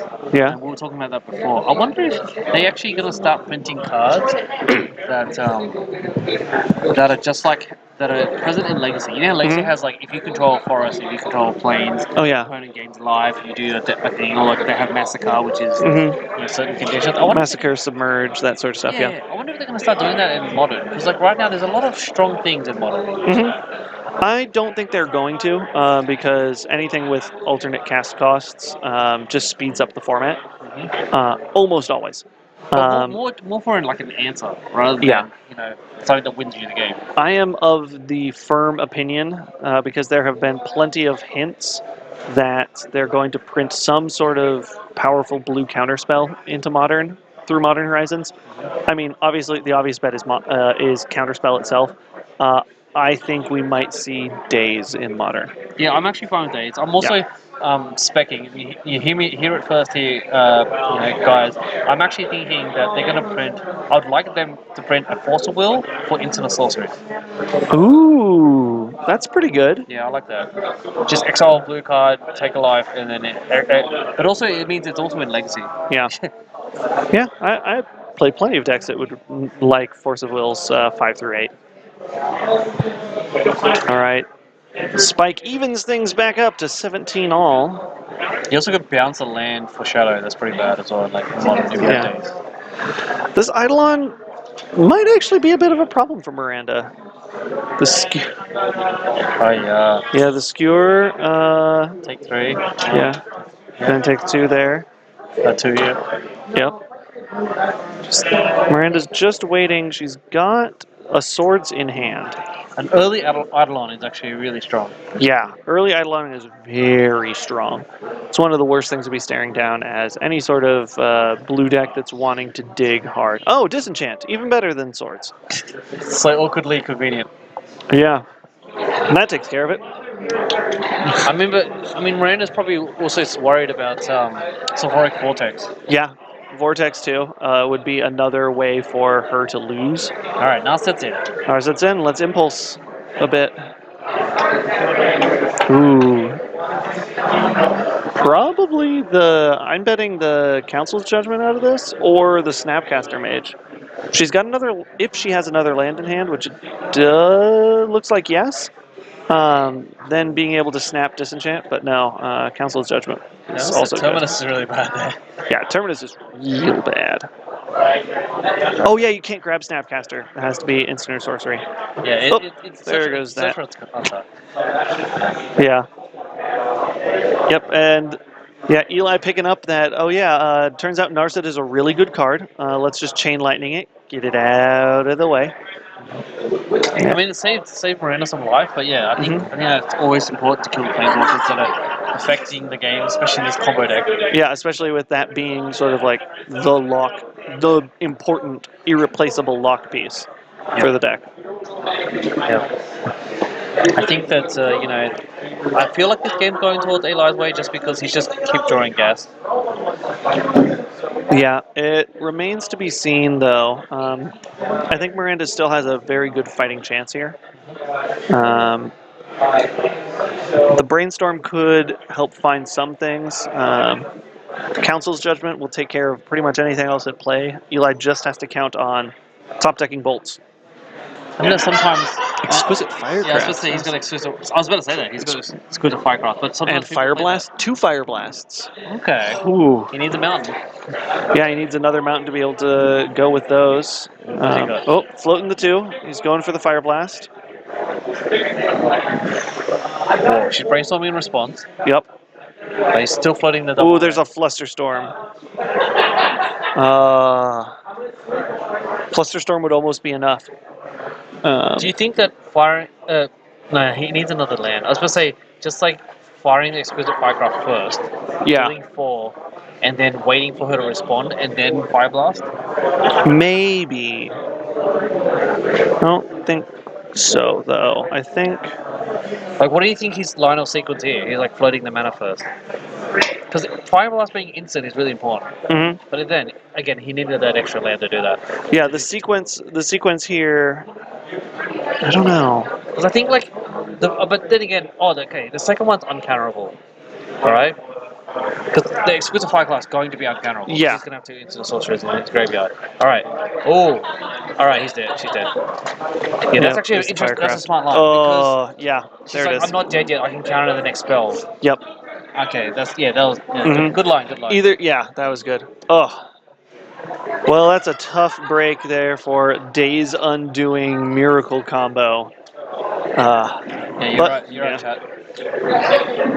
Yeah, it seems like he did bring in the Vortex, which is completely right. But yeah, that was actually a very nice play there, Eli. I was just trying to see it from a different perspective. That's Pillar. Yeah, Pyrostone Pillar, yeah. Yeah, but yeah, very good line. And you can see that the Firecraft doing 4 damage for 3, really important, uncounterable. Oh, yeah. Yeah. All right. Well, that wraps up our round 2. Do we want to try and find a backup match? Yeah, We sure. got like 17 minutes? Okay. Yeah. I've got we'll bring back to the booth real quick while Lee is out doing that. Once again, I am Patrick. Lee is currently invisible, going to find a backup match for us. We are doing 4 fantastic rounds of Legacy action tonight. We are in the middle of round 2. We've got about 17 minutes left. We're going to try and find a backup match for us, get stuff in. We're going to try and focus and try and highlight as many interesting, fun War of the Spark cards in these decks as we can. We did, however, miss out on one table. I had a friend who messaged me his round 1 results. He went up against someone who had Ulamog the Ceaseless Hunger on turn 2. And he still beat his opponent that had that turn 2 Ulamog. So that's very impressive and interesting as such. We were just watching a sweet Days Undoing control combo deck using some Teferi's Puzzle Box action, the new Narset, and all sorts of other ways to try and cycle your hand and your opponent's hand, lock them out of spells. We've got a lot of other great decks here tonight. Handful of different Delver variants. There's someone on a Pox deck. We've got, I think, 2 different post decks. I think a 12 post and an Eldrazi post. Surprisingly, no Death and Taxes tonight. Usually here, there's at least like 4 or 5 people on Death and Taxes, so we've only got a few. We've got a few around, but none tonight. 2 people running Bolus's Citadel. One person with Doomsday Bolus's Citadel. Another had it in Phoenix combo. We got a backup match? No, we don't. No backup match? All right. Everyone's wrapping up. Hey, that's good. It means we'll get to the next round even quicker. I was just going through some of the stuff that we've got, some of the weirder things on the list. I was also telling, so someone that we want to look at possibly getting on would be Jeremy in a future round. Yep. He was up against Sean Cantonese. Oh man, I'm always going to say Sean's last name wrong. He was up against Sean in round 1, and Sean let me know that that Jeremy had a turn 2 Ulamog the Ceaseless Hunger. Yes, he's probably playing Candles. Mm-hmm. Yeah. And Sean was still able to win the game. Okay, so the awkward thing, I've done that before as well with Candelabra. Yeah. The awkward thing is that you don't want to do it turn 2 because they don't have 2 lands in play. Yeah. You know, if you're on the play or draw. Or even then, you blow up the 2 lands, and it's like, cool, they have... That doesn't set them back as much as getting rid of 2 important things. That's true, that's true. And most people can also just solve it most of the time. Yeah, that too. But that seems good. Yeah, now Jeremy's been practicing post a lot. Mm-hmm. I know that Candelabra is insane in that deck, especially so if you're good. playing the green version. I know he plays colors. Is he playing green or colors? I don't know. But I like Candelabra the green version because you have crop rotation and Ancient Stirrings. Yeah. But it's a little bit of an awkward spot in Chalice colorless version because the Chalice conflicts so bad. But if you have a Chalice and 1 in play, then you're totally fine with playing Candelabra. I mean, not playing Candelabra. Yeah. Yeah. Whew. All right. So you've got some more Magic trivia for us and for chat? I do have more trivia. If you guys want the 3rd trivia question, give me some hype in the chat. Yeah, trivia hype. Yeah, alrighty. Alright, guys, we're going to do number 3 here. This is the same game as before, if you guys are just joining us from last time. But basically, this game is called... Who's that legend? Who's this legend? Who's that Pokemon? Pretty much borrowed from that idea, but Okay. it's a legendary creature. And I'm going to go through hint 1, hint 2, hint 3. And Pat here is going to ponder about the card, what it is. And then if you guys want hint 2 or hint 3 in the chat, just say hint 2, hint 2, hint 2. And I'm also going to give you guys like 20 seconds as well to think about the card. Yeah. Alright. So this is number. Yeah, this is question number 3. Hmm. All right. Hint 1. Flavor. So great are his wisdom and spirit that many who have met him say that they stood before a giant of a man and talked to the wisest of the 4 winds. What? This is a really hard one. This All is right. a All right. this All is a right. good one. This Don't is look at chat. it sounds like a card from Kamigawa. I'm gonna read this again. Yeah. Flavor. So great are his wisdom and spirit that many who have met him say that they have stood before a giant of a man and talked to the wisest of the 4 winds. This definitely sounds like a card out of Kamigawa. Okay. I'm probably wrong though. He's like, all right. So It's that's hint Pikachu. 1. It's Pikachu. All right. Can I get hint 2? All right, we're gonna give you hint 2. Okay. His name has 3 syllables. His name has 3 syllables. Don't look at chat. Is it Leovold? Isn't It can't be Leovold. doesn't have flavor Yeah, text he on doesn't it. have flavor text. Oh, 3-syllable name, male character. Go, chat. All right, chat. Did chat figure it out? Chat has a pretty good idea. Oh. Chat, tell me if you think he needs hint 3. Do you guys think Do you think Patrick needs hint 3? I think I need hint 3. Oh boy. What's the flavor text again? So okay, I'm gonna give you one more last time, right? Yeah. So great are his wisdom and spirit that many who have met him say that they stood before a giant of a man and talked to the wisest of the 4 winds. It's a lot of flavor text for a card. It is. All right, his name is 3. All right, I'm gonna give you hint 3. Chat has spoken. They're like, please help him out. Yeah, gosh. I'm gonna Alright. feel real dumb afterwards too. Hint 3, ready? Yeah? He's a 2/2. Alright, do you want the other half of the hint? No, give me a sec. There's a 2-2. His name has 3 syllables. And his Legendary- flavor text is so long. So it's some kind of hate bear. What are the legendary hate It's like, bears? just give him hint 3. Alright. What's the other half of the hint? The Yeah. other half of the hint is he's a 2/2, and one of his creature types is advisor. He's an advisor. Oh, it's Gaddock. It is There we Gaddock. go. Okay. Chat had it like Yeah. 10 minutes ago. Good work, chat. Oh man. Yeah, I was just stuck on that Kamigawa train for some reason because it's like wisdom of the 4 winds. I'm like, that sounds like Kamigawa. Yeah, that's like, all right, let's reminisce back. Yeah. Back to the story. All right. Oh man. All right, lay some more trivia on us. You got some more? I do have plenty. I have some plenty. Alrighty. Okay. Do you want hard? Do you want easy? What kind of trivia hard. do you guys want? You want hard? Yeah. Okay. All right, guys. All right. This one's a little bit harder. Do you want it Magic specific or Legacy specific? Ooh. Let's do either is fine. Dealer's choice. Okay, I'll do Magic. All right. Okay. This is excluding World of Spark because when I wrote Yeah. this question, it was like I don't know, before maybe what was before Exelon? Okay, so this is pre-Ixalan. Pre-Exelon. Yeah, this is like August 2018, right? Okay. Okay, so it's very specific for this question because I don't think you could answer this question later on. Anyways, how many Gideons are there in Magic? Oh, there's a bunch. Okay, so here's the first question. Are we counting Kythian? Yes, we are. Okay, because Kythian flips into a Gideon. Okay. All right. Okay. Now the question is, as long as you can name or describe the planeswalker Okay. of the Gideons, Yep. you can tell me how many there are, and then as long as you can describe them, I can count them. Tell me. out. Okay. Okay. Okay, so we've got 1-drop flip Kythian Yep. to Gideon. We've got because I'm remembering from the deck, oops, all Gideons. This is how I do this. There's the 3-mana Gideon, there's the 4-mana Gideon, there's the 5-mana Gideon, and there's the 6-mana Gideon. You have to explain what they do. All right. So we have Flip Gideon. That's They fine. turn into creatures. Yeah. So yeah, pre-War of the Spark, there's at least 5. 3-mana Gideon. What does 3-mana Gideon do? What do one of his abilities do? Come on, man. You gotta know 3-mana Gideon. I know 4-mana Gideon is ally of Zendikar. And what's he do? He makes dudes and also can make an emblem. Okay, that's fine. Yeah. Um, You got 2 there. 2. 6-mana Gideon is the one that adds loyalty counters for each creature your opponent controls. I actually think that one's. That might be 5. I think it's 5. That might be 5.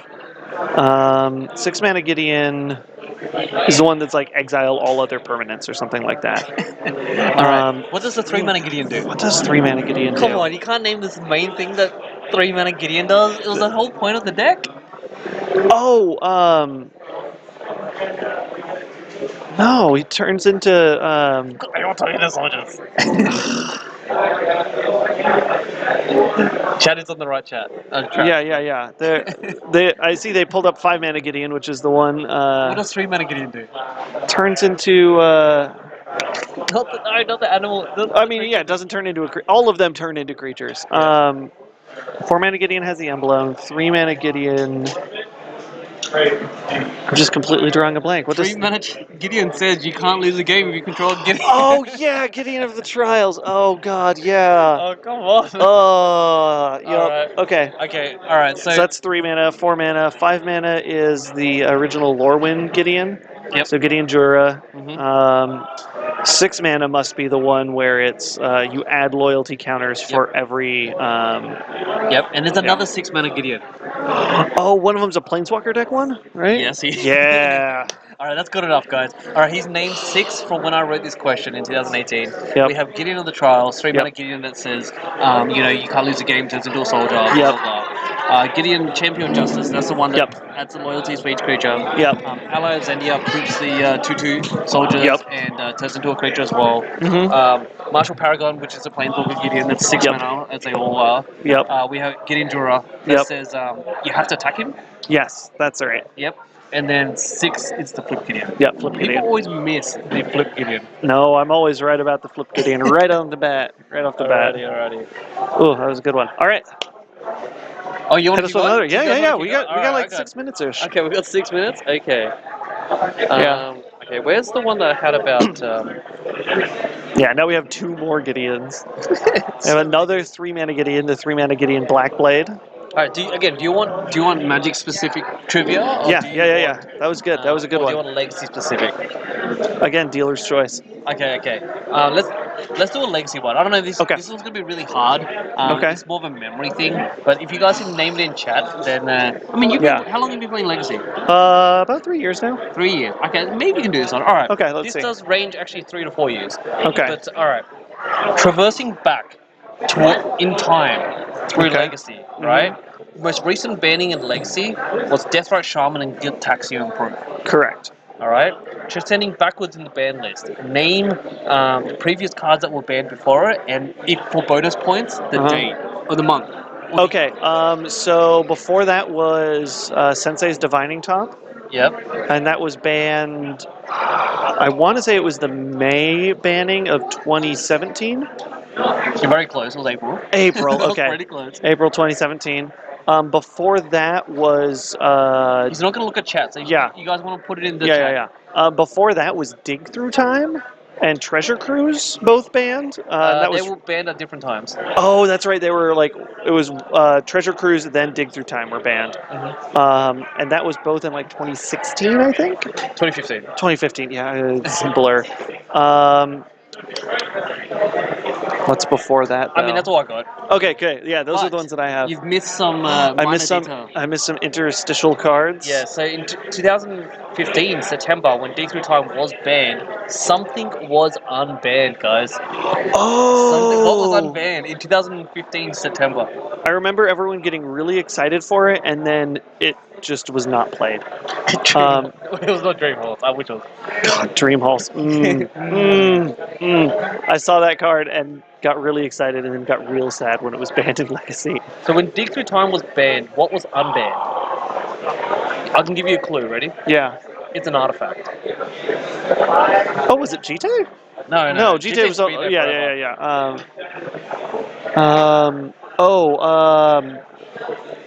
I'll give you another clue. It's the thing that deals damage based on cards in opponent's hand. That is correct. It was Black Vice, guys. That's right, Black All right. Vice, yeah. Here's the last part of the question. Uh-huh. When Treasure Cruise was banned in Legacy, I'm pretty sure it was instant ban, by the way. Yeah, it was banned like right away.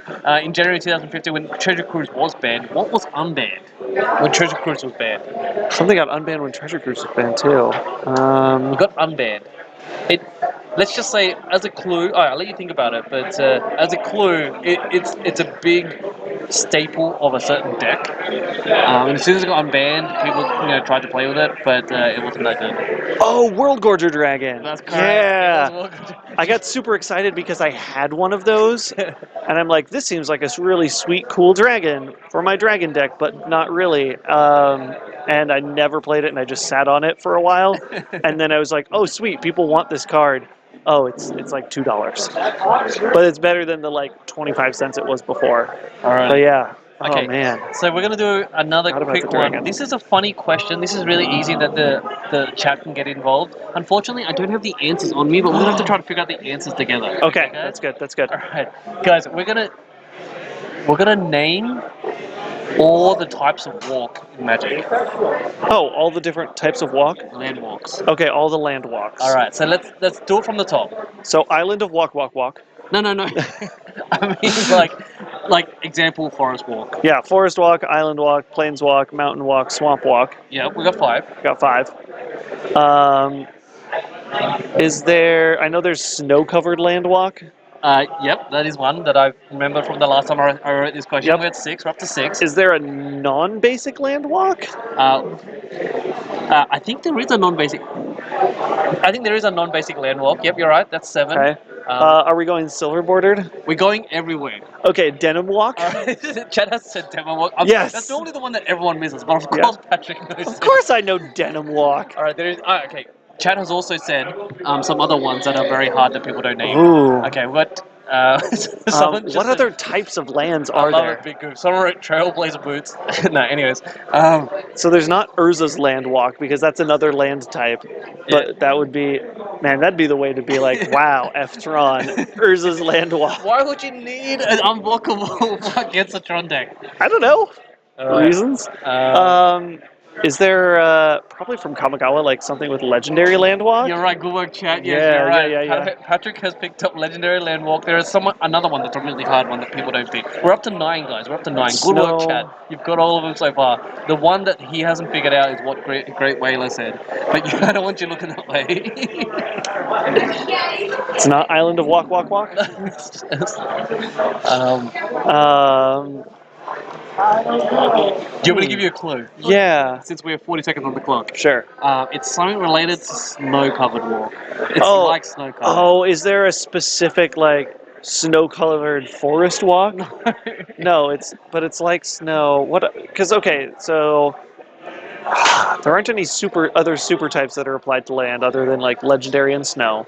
What else is there? We've covered those. There's not tribal lands. No, there's not, but you're getting close. Come on. Come Oh. on. You got Great Whaler has already said the answer. Oh, manland? No, manland walk isn't a thing.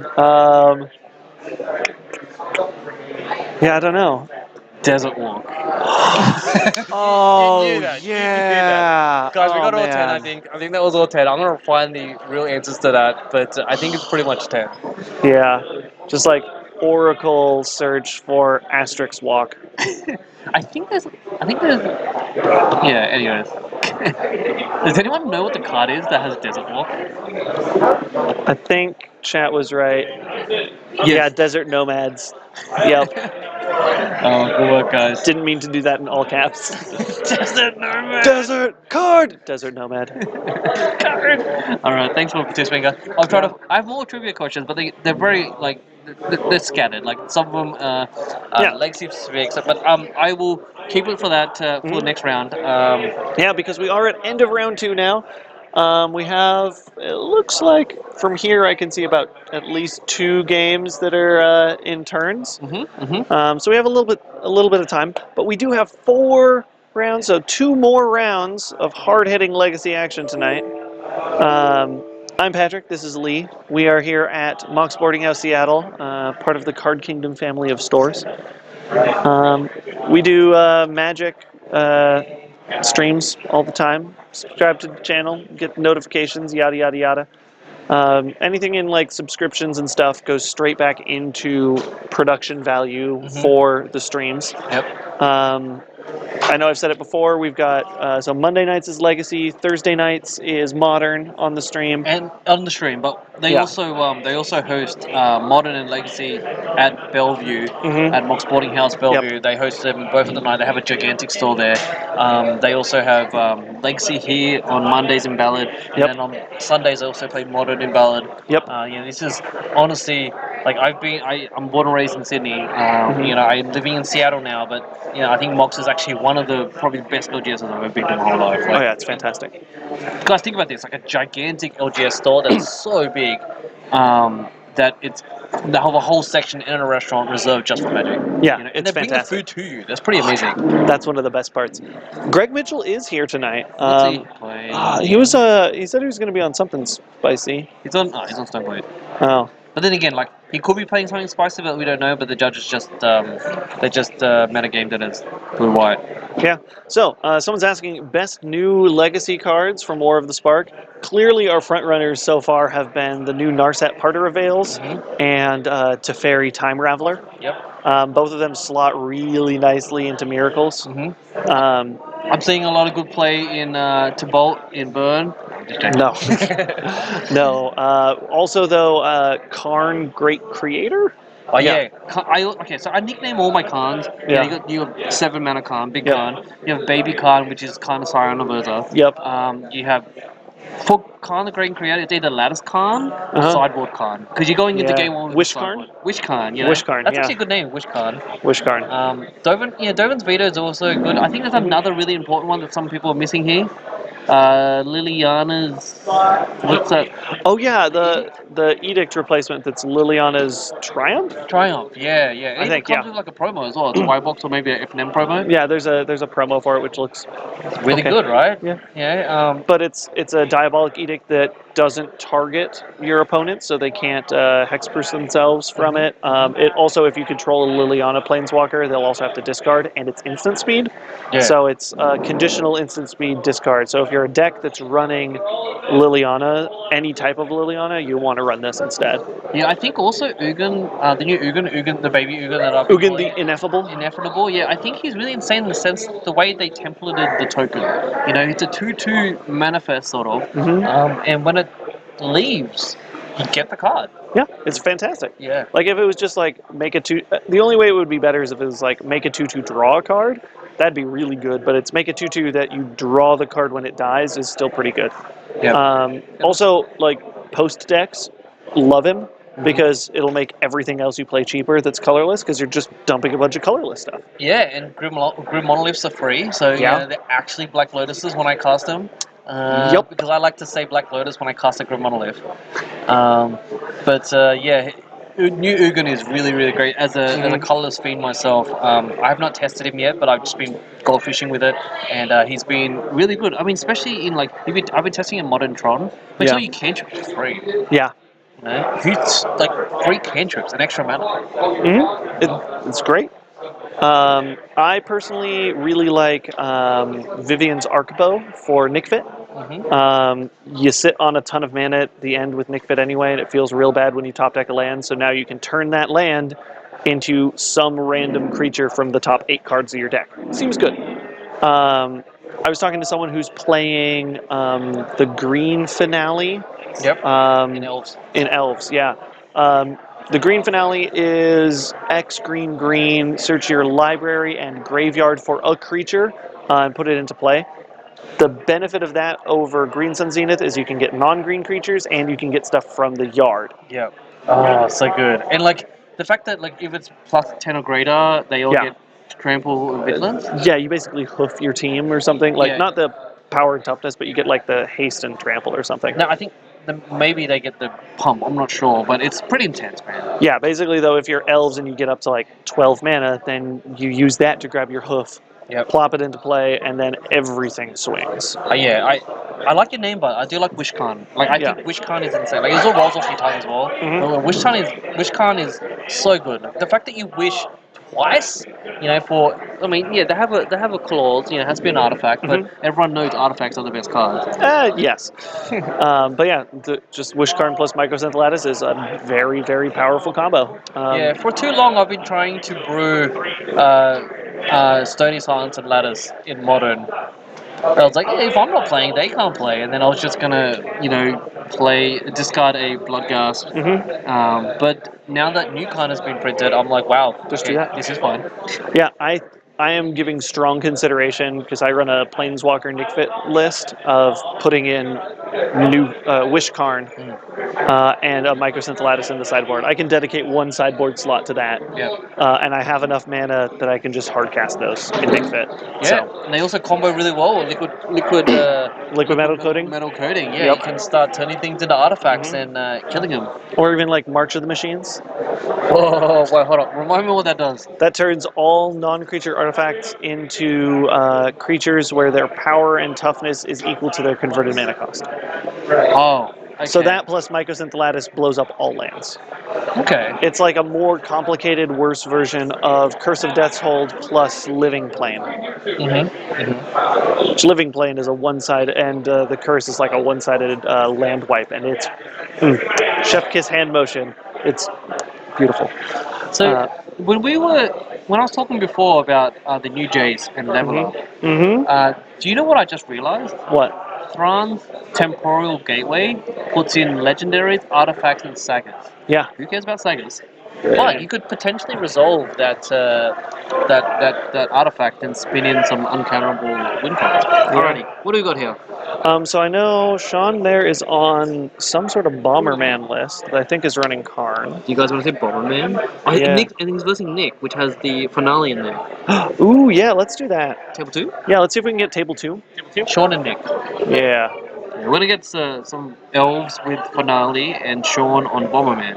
Yeah. Sean is really good at Bomberman. Yeah. He plays a lot of He's Bomberman. very Thank you, good. Judge. All right. Let's head down to the match camera so we can maybe see where everyone's sitting before. Oh yeah, Living Plane and Doomwake Giant is also good. It's another one. Oh, it's so good. Yeah, so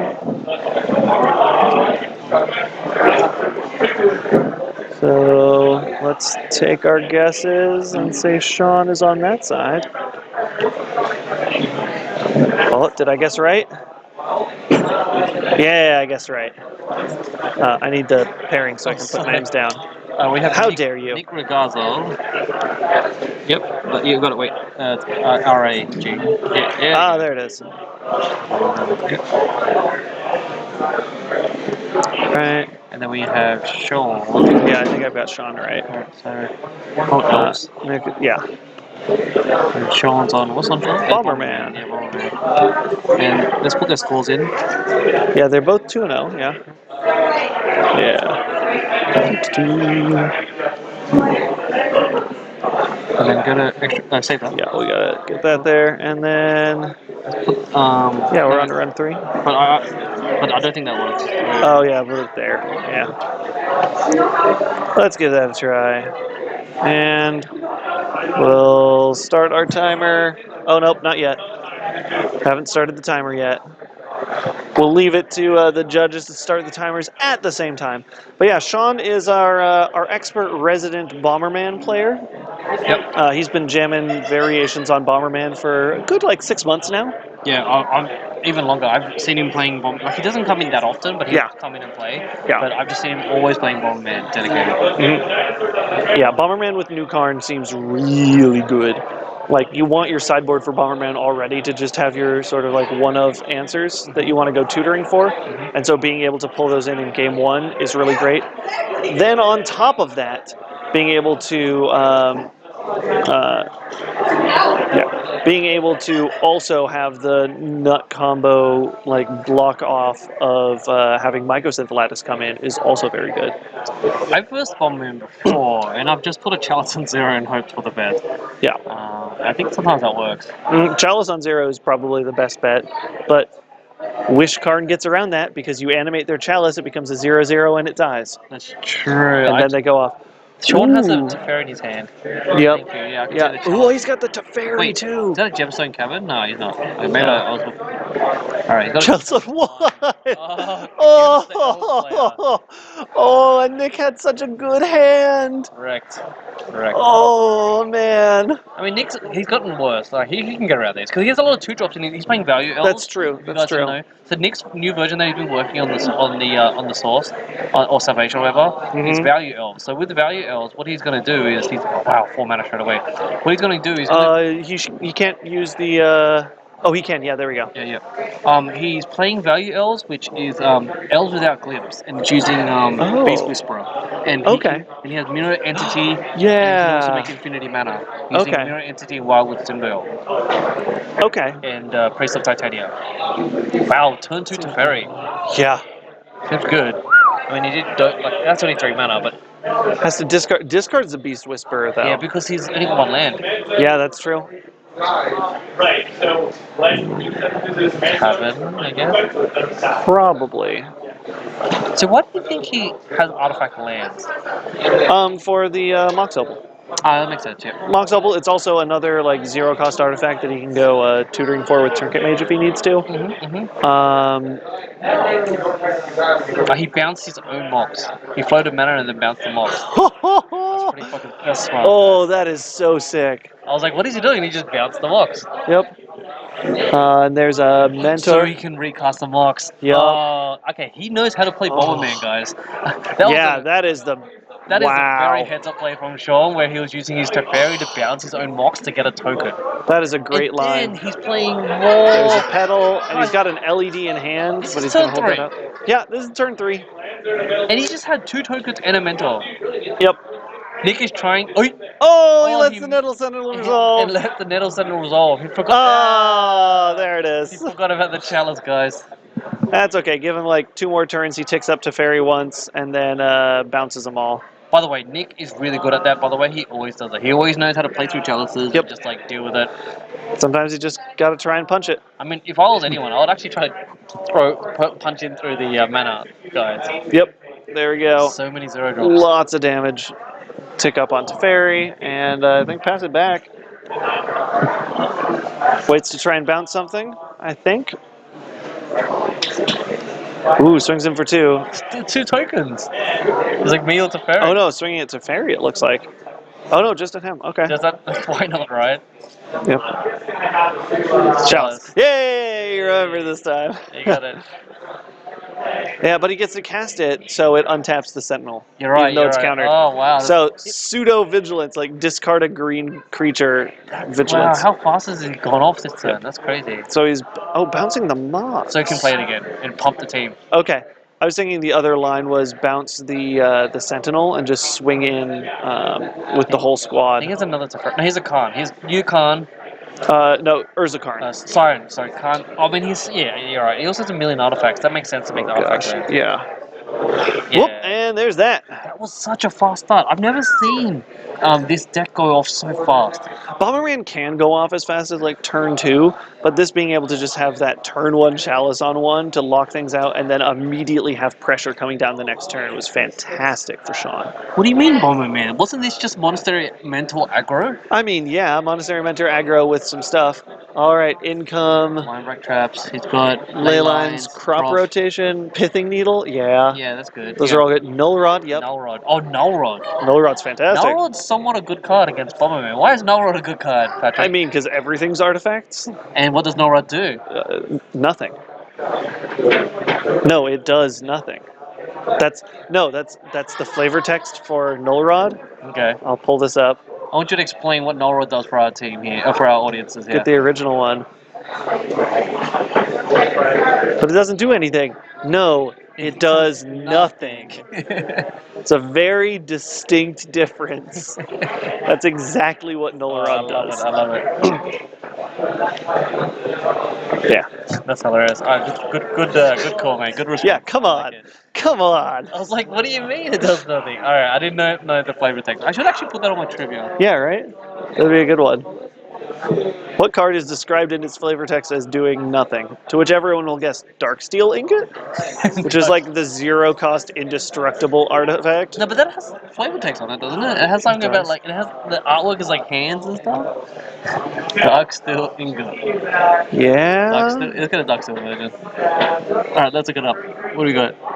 Oh no, Ingot is the not that Oh, one. wrong It's one, my bad. Dark Steel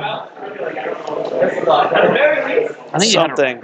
I think you had a right one word. Dark Steel. It's Dark Steel something. Oh wow, there's a lot. Oh, Relic. That's right. Darksteel Relic is the one. Yeah. It's the last thing we can call our own. Yeah. it's like a rock or something. Yeah. Darksteel Hockey Puck. Alright, so we've got a question here from Chad is saying, what's happening with the London Mulligan rule? Is it happening for Legacy or Modern? They haven't announced it yet. If it is. Yeah, they said that it's going to happen for all four. No, I'm joking. You're right. It hasn't happened. Alright. Ooh, some safekeep? Yeah, I can see some. No, those are the artifact killing guys. He's taking. I think he's showing the rest of his sideboard. Yeah, that's or what's what he's going taking out. Yeah, that's what's going out. And what's going in. Makes sense that he's putting in some hate. Nullworld seems pretty good. Mhm. Rex Age is obviously a great card in here. Great thing about Nick is that he can play around chalices with Mhm. Green Sun Zenith, and hopefully he still has kept Finale of Devastation in there. Yeah. Hopefully also doesn't keep a one land hand again. Yeah, that's true. I mean, he.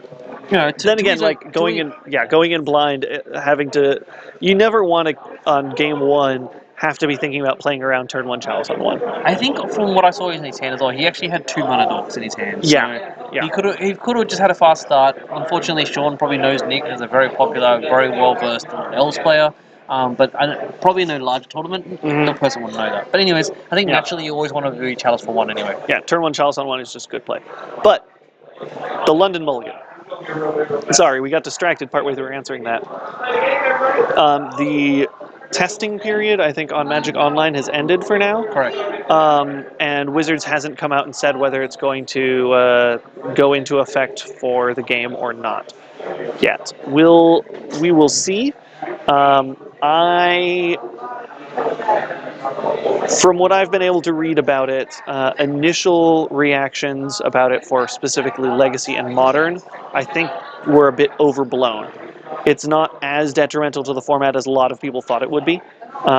Everyone kind of agrees that it's much better for Standard and Limited, which is fantastic. And everyone knows that it makes Vintage do stupid things. I don't think they're going to have different mulligans for different formats. I think that would just be problematic in different ways.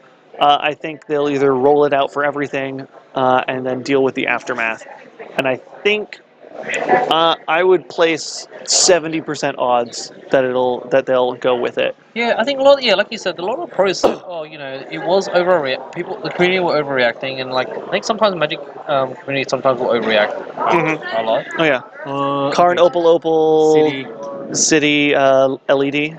Yeah, I Karn think so. Opal Yeah. Opal City LED something else. Yeah. And people like to overreact about things. And I think a lot of people were saying the London Mulligan was a big deal, but I think when pros were using it, they're like, it's not that bad. But yes, it does make combo decks stronger. Their observations were like, yes, it does exactly what it thought to be. It also makes Silver Bullet sideboard cards better against combo decks. True. Leyline gets a lot better, even though Dredge gets better. Leyline gets better. Yep. Which keeps Dredge in check. Yep. And it makes that Goblin Grenko or whatever much better as well. Yeah. Or no, not Krenko. No, not Grenko. I think it's Grenzo. Grenzo, the Dungeon Keeper. Yeah, flip stuff from your bottom. Yeah. Well, Nick's going to be able to, start with the Leyline, and that's it. He just kept a hand that could mulligan hard for Leyline, which I think was probably the right choice here. Yep. I've done that a few times as well, and it's very it's very risky. This past weekend at the Okay, he's played Bauble into LED into Mox. He's played at the Mox. I think he's gonna play Karn. 3-4. Yep, he's gonna play Karn. Turn 1, Karn Sihana Versa. That's crazy. I think would you posse or would you No, I'd make dudes. make a dude and just attack? Start pressure. Yeah, he's got no lands. That's true. Make a casual 4/4 on turn 1. Yep. Turn 1 4/4. Seems good. And having Karn. Yeah, I'd make a dude. Let's get some dice on Karn there. Hey, there we go. Play the cavern. Do you think he top decked that? Or do you reckon he had it? No, he hop decked it. That He would makes have played it sense. on turn 1 anyway. Of course. Yeah. There's the Chalice on 1, which isn't the really dude. going to do anything. He pumps a guy. Yeah, yeah, that's fair. He's got now Yeah, he's gonna make- 6 sixes. 1, 2, 3. 1, 2, 3, 4. Yeah, 5, 6. sixes. Yeah, 6 sixes. In for 6. That's a big. That's turn 2. He has 12 power in play. Guys, this is bonkers. Yep. That's Yep. the power of City Traders, to be honest. Yep. Good thing about Nick, he knows that Sean will not be countering any of these spells. Well, any of the from spells his he hand. casts off of the cavern, but it makes his mana dorks a lot worse. What do you want to give me? Land or Teferi? This is actually quite awkward. Probably the land. Yeah. Land is the right choice here. You can see in his hand as well, he's got the. Where you going, buddy? Oh, okay, it's gone. Yeah, it's exiled with the silver counter. It's fine. And the Ancient Tomb. 4 mana for Karn the Creator. We have Khan the Creator, also Karn Great known as Creator. Wish Karn. Yep. Is he gonna wish? I would totally wish. Does he have enough mana? He has enough mana to cast Mycosynth Lattice. Do you think you would trigger on the sack the LED? Yeah. You activate the ability, sack the LED. No, but you, wait, how much? Wait, he doesn't have enough mana. Not this turn. Yeah. But next turn he could. No, but the card's gonna be in his hand. Yeah, well that's But why you you do it- don't get it this turn. You get You're it right. next turn. Next You turn? He should get something else first. Get a welding jar. Yeah, get a I don't know, Tormods. I mean, he needs to get something that's 2 mana. Oh, because he can't cast the 1 mana thing because it's gonna get countered by Chalice. So Correct. he needs to get something like maybe a crypt. I don't know, something. Get Tormod script. Yeah, buff your dudes. Oh, you're Yeah. right. Buff your dude. Yeah. Yeah, Tormod script. Sure. Yeah, there it is. Now I've got 7/7s. Protecting No, even my better. card. 1, 2, 3, 4, 5, 6, 7 7, sevens. Yeah, 7 7 sevens, sevens. yeah, Yeah. Skip the opal there. Isn't Kana an artifact as well? Nope. I'm I mean, joking. technically he is, but being a planeswalker transcends being an artifact. Creature type. I mean, card types, right? Yeah. He's like, oh wow, he's gonna attack him. Is he gonna attack him really? I mean, I would attack That's him. lethal if Nick doesn't block. Yeah, that's true. Force a block, kill the Llanowar elves. Yeah. Go down to 7. Yeah, he has to block. Yeah. Got the cradle, which is sort of cool. Yeah, that maybe helps a little. Not really a whole ton though, because next turn Nick's going to be staring down a Mycosynth Lattice and 3 8/8s, most likely. Wow, yeah, I feel really bad for Sean. I mean, for Nick here. Like, Sean Yeah, has Sean's got the dream thing. Here we got the go. dream thing going. 4, 5, Whole priority, 6. Yep. Yep. Sack it. I mean, not even just whole priority, just sack it. Yeah, just sack it. You don't even need to do that. Yeah, just right there. Grab the Mycosynth Lattice. He's lost his sideboard. He can't do it. Oh no. There it is. There we are. Mycosynth Lattice. Cast the Mycosynth Lattice. Tap mana in response. I'm joking. Yeah. But now, so Sean does have one tricky thing here.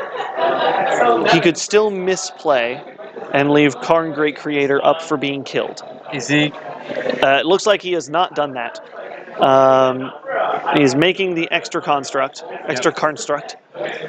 So he has 1 up to block. Swinging in with the 2, Nick has to block one of them or die. He's gonna block 1 each. Block 1 each, yep. Let's have some life. What's he got? And he cannot activate any abilities of anything. That is game. Sean locking it up with Karn and Mycosynth Lattice. I think he'll one off from the City's Blessing, or maybe he did have City's Blessing. Probably. He probably. You only get City's Blessing if you have something with Ascent. Yeah. Yes, that's true. All right. I'm trying to get a backup match, guys. Yeah, let's go hunt for a backup match. We'll talk here. All right. Well, that sure was quite the game. Not what I would have expected. I would have favored elves in that matchup, but Sean just with some very, very explosive hands there. Wow. Yeah, it just goes to show the explosive power of Karn the Great Creator with Mycosynth Lattice. Turns out preventing your opponent from playing Magic is a good way to win. Yeah, Karn Mycosynth Lattice is one of the combos I'm most excited for, and that's coming in new out of War of the Spark. Sorry about that. We already spied a little bit of Days Undoing with Teferi and Narset. That combo didn't end up going off exactly with Days Undoing, but it did with the Teferi's Puzzle Box, which is just about as good. There's a couple Storm decks here with Bolus's Citadel being pretty spicy options. Just sort of looking through here. We don't have a whole lot of control over who we get as a backup match. It just comes down to who is available. But seeing as we do have a good half hour here, and I would get bored of my own voice talking about nothing, then... we got Jeremy. Ooh. He's on the Eldrazi post. Oh, okay. Yeah!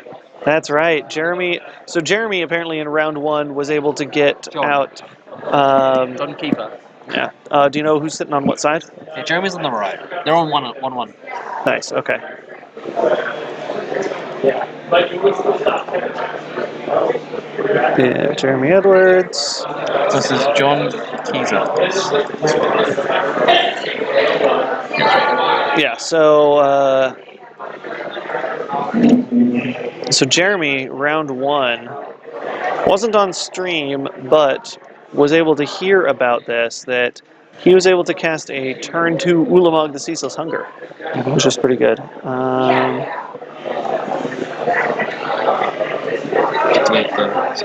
Oh, scores, yeah, we don't know the scores. Oh, yeah. So I don't know what John's on. Is it written? Oh, I have it here, yeah, sorry. On Is It Delver? He's on Blue-Red Devil. Gotcha.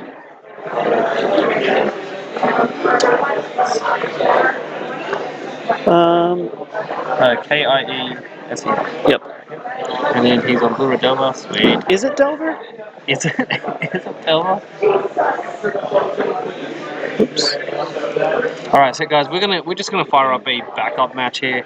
We've got Jeremy versus John here. Yeah, there we go. That should be the right sides, right? Yep. Sweet. Yep, Jeremy and John rolling up here. Yep. I know that Jeremy was telling me recently that he's been practicing a lot of Eldrazi for the last couple of months now, and he really thinks it's good in the meta at the moment, where a lot of miracles and blue decks existing. And as an Eldrazi / post expert myself, Yep. I know that Trinisphere and Chalice are good cards in Legacy. Yeah, this is your realm of expertise. Do you like the new Ugin, the Ineffable, for the deck? I haven't tried it, but I don't feel like it's that great. And also, if you are playing the new Ugin, you want to be playing the Prison, like the blue, like the go big, Okay. like Chalice, Trinisphere, like Grim Monoliths and all that stuff. Because then a lot of your mana rocks get cheaper. You can get more card draw out of the Ugin. Okay. But people have been testing it in aggro as well. But I just think like a 6-mana non-Eldrazi card in aggro is not that great. Yeah. Oh, for the person asking in chat, the name Bomberman, I believe, comes from one of the win combos in the deck, which is sacrificing a Pyrite Spellbomb over and over and over again to deal lethal damage. That's the old way they used to do it. Yeah, they now win with Monastery Mentor instead. That's true. All right. So one thing we can see here from John is that he's played a turn 1 Delver. Yep. Also, just having a quick glance at his hand, he had a Wasteland. Now, as a post player, I know that Wasteland is probably the worst card that can destroy the deck. As what happened there with post is that they just played the tapped lands to try to eventually have a what do they call it? Like a steamroll. Critical mass. Like a steamroll effect. Yeah. Yeah. But if Johnny is actually smart, he'll Wasteland it exactly. Yep, there's the Wasteland. You want to Wasteland the post lands as quickly as you can. Sooner is better. One thing I've noticed is that if you Wasteland a post deck like 2 or 3 times in the first couple turns, the deck becomes a limited deck. It's really, really bad because you need the lands to survive. And this is why sometimes Eldrazi decks or post decks are playing Needle or Spyglass as main. Just because it's such a rollback so hard. Yeah. So I think he's gonna slam a Chalice maybe. Oh, no, Candelabra. Oh boy. Is he gonna use a floating mana to untap it? I mean, might as well. Okay. So this is a big deal. He's got a Candelabra in play and a Votake key, which he can use to untap the Candelabra. So let's see how this goes. Yep, we've got a flipped Delver though. Yeah, that's a lot of pressure. So if you were playing Eldrazi Post, is it the right choice for me to, and you play a Glimmer Post turn 1, the life gain post land, is it the right choice for me to Wasteland that as well? The Glimmer Post? Yeah, should I wasteland a Glimmer Post or should I save my wastelands for a Cloud Post? I would save it for the Cloud Post. Okay. The Glimmer Post give you a bit of life, yes, but the Cloud Post still come in tapped. Yeah. You know, and you also want to high value targets are Eye of Ugin. Yeah. You know, Cloud Post. Sometimes you know you have to struggle a little bit and use Vesuva to try to get a copy of basic, but also Thespian Stage is also a really important one. Yeah, that one makes sense. There's our Eldrazi Temple. Now, it's very unlucky for Jeremy that he hasn't been able to slam a Chalice or like play a Chitter Sphere because Delver's actually a very difficult matchup. Yeah. You always have a clock and then have Wastelands. Yep, Clock, Wasteland, And Counter Catastrophes. Magic. Yeah, Yeah. the trifecta of what every Eldrazi Post deck hates. Yep. And this is why sometimes I feel like, you know, you need to slam in those needles, probably sometimes play a defense grid, and even just anything from that, you need to be on the play. Yeah. Like if you're not on the play and they, you know, and they get a flip Delver, then you're pretty much dead. Oh yeah. Is Neoform viable for Legacy? Yes, but only in Nick Fit, which I know is sort of the cop-out answer, but I think it would be very good. And a Smasher. And a stage. So he has mana for the Smasher. He can play the Smasher if he wants. Now 1, 2, 3, 4. Untap them both. 5, 6, 7, 8. So interesting enough, He he could have played the has Smasher enough for last, Ulamog. He could have played the Smasher last turn. Yeah. So he could have went tap Ancient Tomb for 2, tap the Temple for 2, use 1 mana from the Ancient Tomb to untap the Temple, and then cast the Smasher. Yeah. You know? He's won with that waste in hand. He's got Ulamog Ceaseless Hunger and can play it if he sees the line. Oh, really? Yeah. Tap Oh, great. Tomb will. Ooh, now Actually, he doesn't. Describe that line. Okay, so that line would have been Ancient Tomb and Eldrazi Temple, then Candelabra using the Ancient Tomb mana to untap both of them. You've got 2 Eldrazi mana floating, essentially. Yep. Tap again for another 4. Use the 2 from Ancient Tomb to untap, 1 to untap. Oh, no, that. Yeah, untap the Candelabra. Candelabra then untaps the Ancient Tomb again. That gets you up to 6, and then you needed that waste to be able to actually. That's do it 79. again. Yeah. 79. Oh, dang, you're right. Okay, so I was off by 1. This is why I don't play Eldrazi Post. But yeah, I was thinking with if he was able to play that waste on that turn with the Candelabra up, I thought that might have been enough. I think John here braiding the Candelabra has set Jeremy on the back foot, but the fact that he's able to play Cloud Post and it hasn't been wastelanded yet is really nice. But then again, he hasn't played a land. Maybe he could find it. Doesn't have any other Locust lands. He does have a Thespian Stage in hand, though. That's true. And also, I mean, he's only getting clocked by the Delver at the moment. But he is already at 8. Yeah, that's a good point. And the Tomb is also doing a lot of damage. Yes, it's one of those things where, I mean, your life is a resource, but Jeremy's needing to use that resource with that Ancient Tomb. Yeah, it's unfortunate that he wasn't able to play Key and the Candelabra on turn 1. With the Yeah. You know, or turn 2 or 3, whatever. Like, it would have been great to be able to play 2 of them. Yep. Okay. Oh, wow. All the Ooh, good lands. John's got an Edict in hand, too. Interesting. Yeah, so that means that first Ulamog is probably not going to stick around too long You know what if Jeremy can get it cast. So when they're counting their graveyard, you know that there's Go Mad coming. Yep. All right. City. City of Traders. So 1, 2, 3, 4, 5, 6, 7 mana. Yeah. How is Jeremy not just dead here? Pretty sure he's dead. He's just playing it out. Ooh, and a Wasteland on the draw. Yep, there it is. Ugh. Alrighty, unlucky guys. There it is for Is It Delver. Do we want to find a backup match? We'll try. Okay, let's look for a backup match. Thanks guys, I'll be back. Yeah. Oh, in the meantime, if you want to come talk about your game. Yeah, no, that's fine. We're going to try and find a backup match, but if you want to come in here and chat real quick about your decisive Bomberman victory versus Elves. All right. Yeah, sweet. I'm going to throw it back to the caster booth here. I'm Patrick. This is Sean. Hi. Lee is off finding a backup match. Sean was who we saw in our first round 3 match, playing Bomberman versus Elves and coming away victorious. Yeah. Yeah. So what are your reasons for? So obviously, like Karn plus Mycosynth Lattice, the new Karn plus Yeah. Mycosynth Lattice is a very strong option for your deck. What are the other things in the board that you want to be grabbing with Karn? Lion's Eye Diamond, a lot. He chooses for the combo piece. He. Oh, so you can keep an ensnare- LED in the sideboard? Yeah, there's now? an LED in the sideboard. Okay. You can get LED out of the sideboard with Karn. He can also grab. I mean, you can just kind of tailor which board as you think the meta fits. Ensnaring Bridge is also worth having, as well as one spout. I have Walking Ballista in there. Okay. A lot of that, if you look online, you can find a lot of info on what the current stock list for Bomberman is. It's enough of a thing that whether or not you think it's good or not, there's at least a stock list. Yeah. I'm not on the stock list. One of the things I wanted is I wanted a blue splash because I want to play with Intuition and the new Teferi. Okay, yeah. Round 2, Yeah. new Teferi was great. I was Yes. up against white-blue opponents, and they had a counterbalance, and I was able to land the new Teferi, and then I had an RX Salvagers in play, no LED, and then on their end step, I got one Lotus Petal back. I had an Azoria Signet in play. Yep.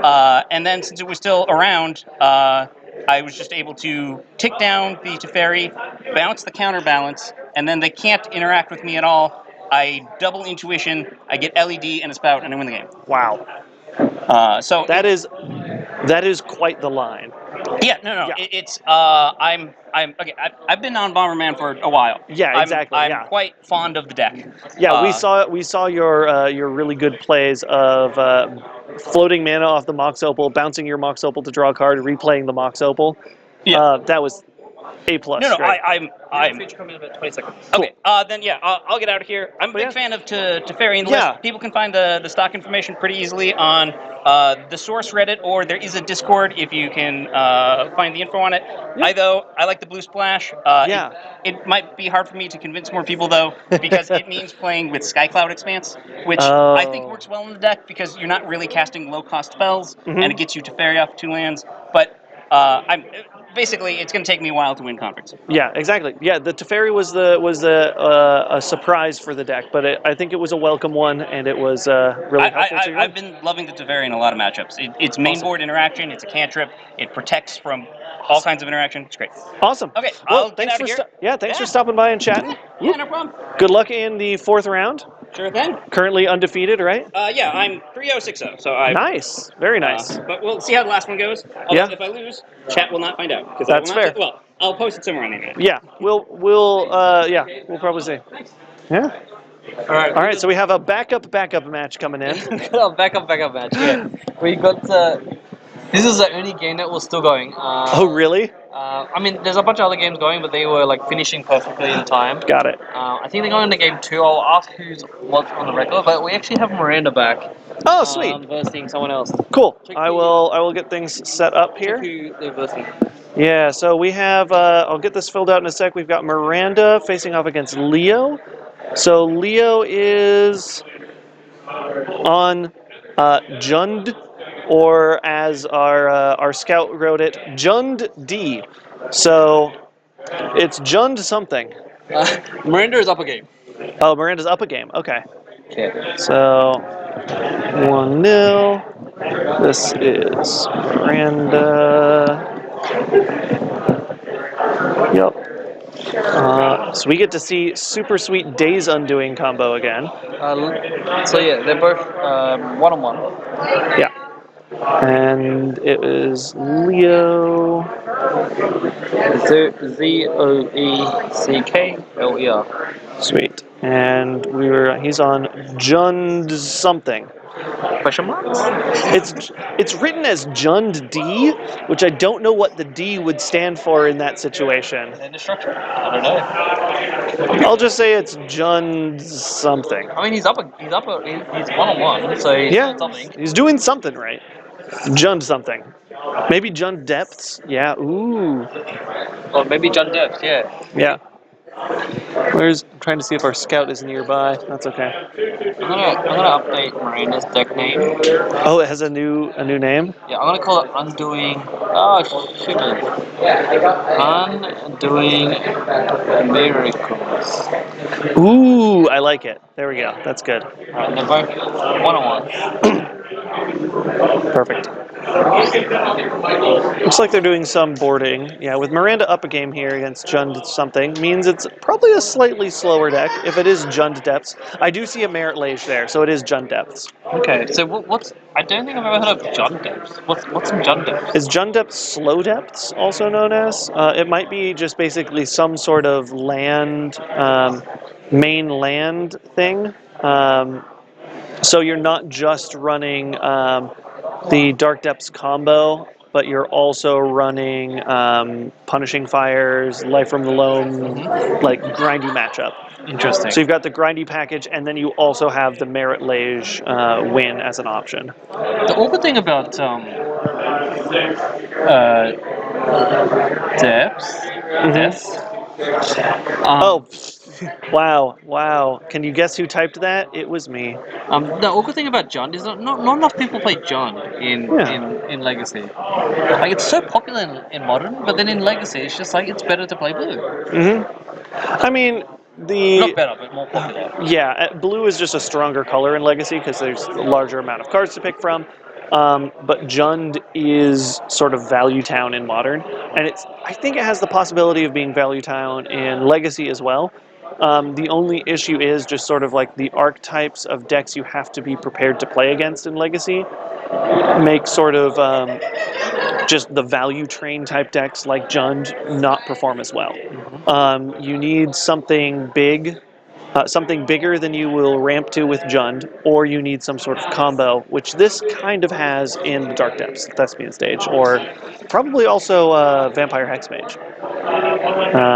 They might be running that too.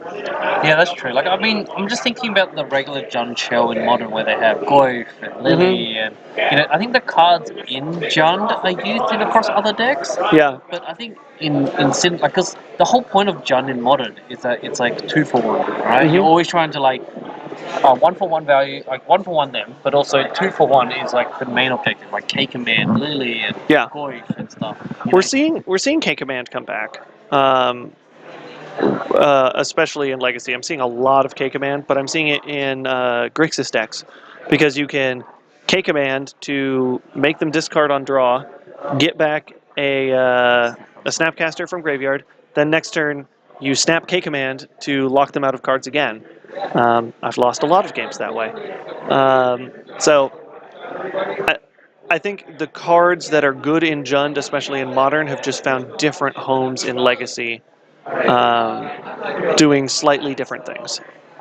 Yeah, I've got a little bit of a salty mouth from Legacy, from Modern, because I sold my K commands, my foil K commands during pre-release because I didn't think I'd ever play them, and it turns out it's a really good card. Alrighty, so we've got a Leo firing off a Raven's Cry.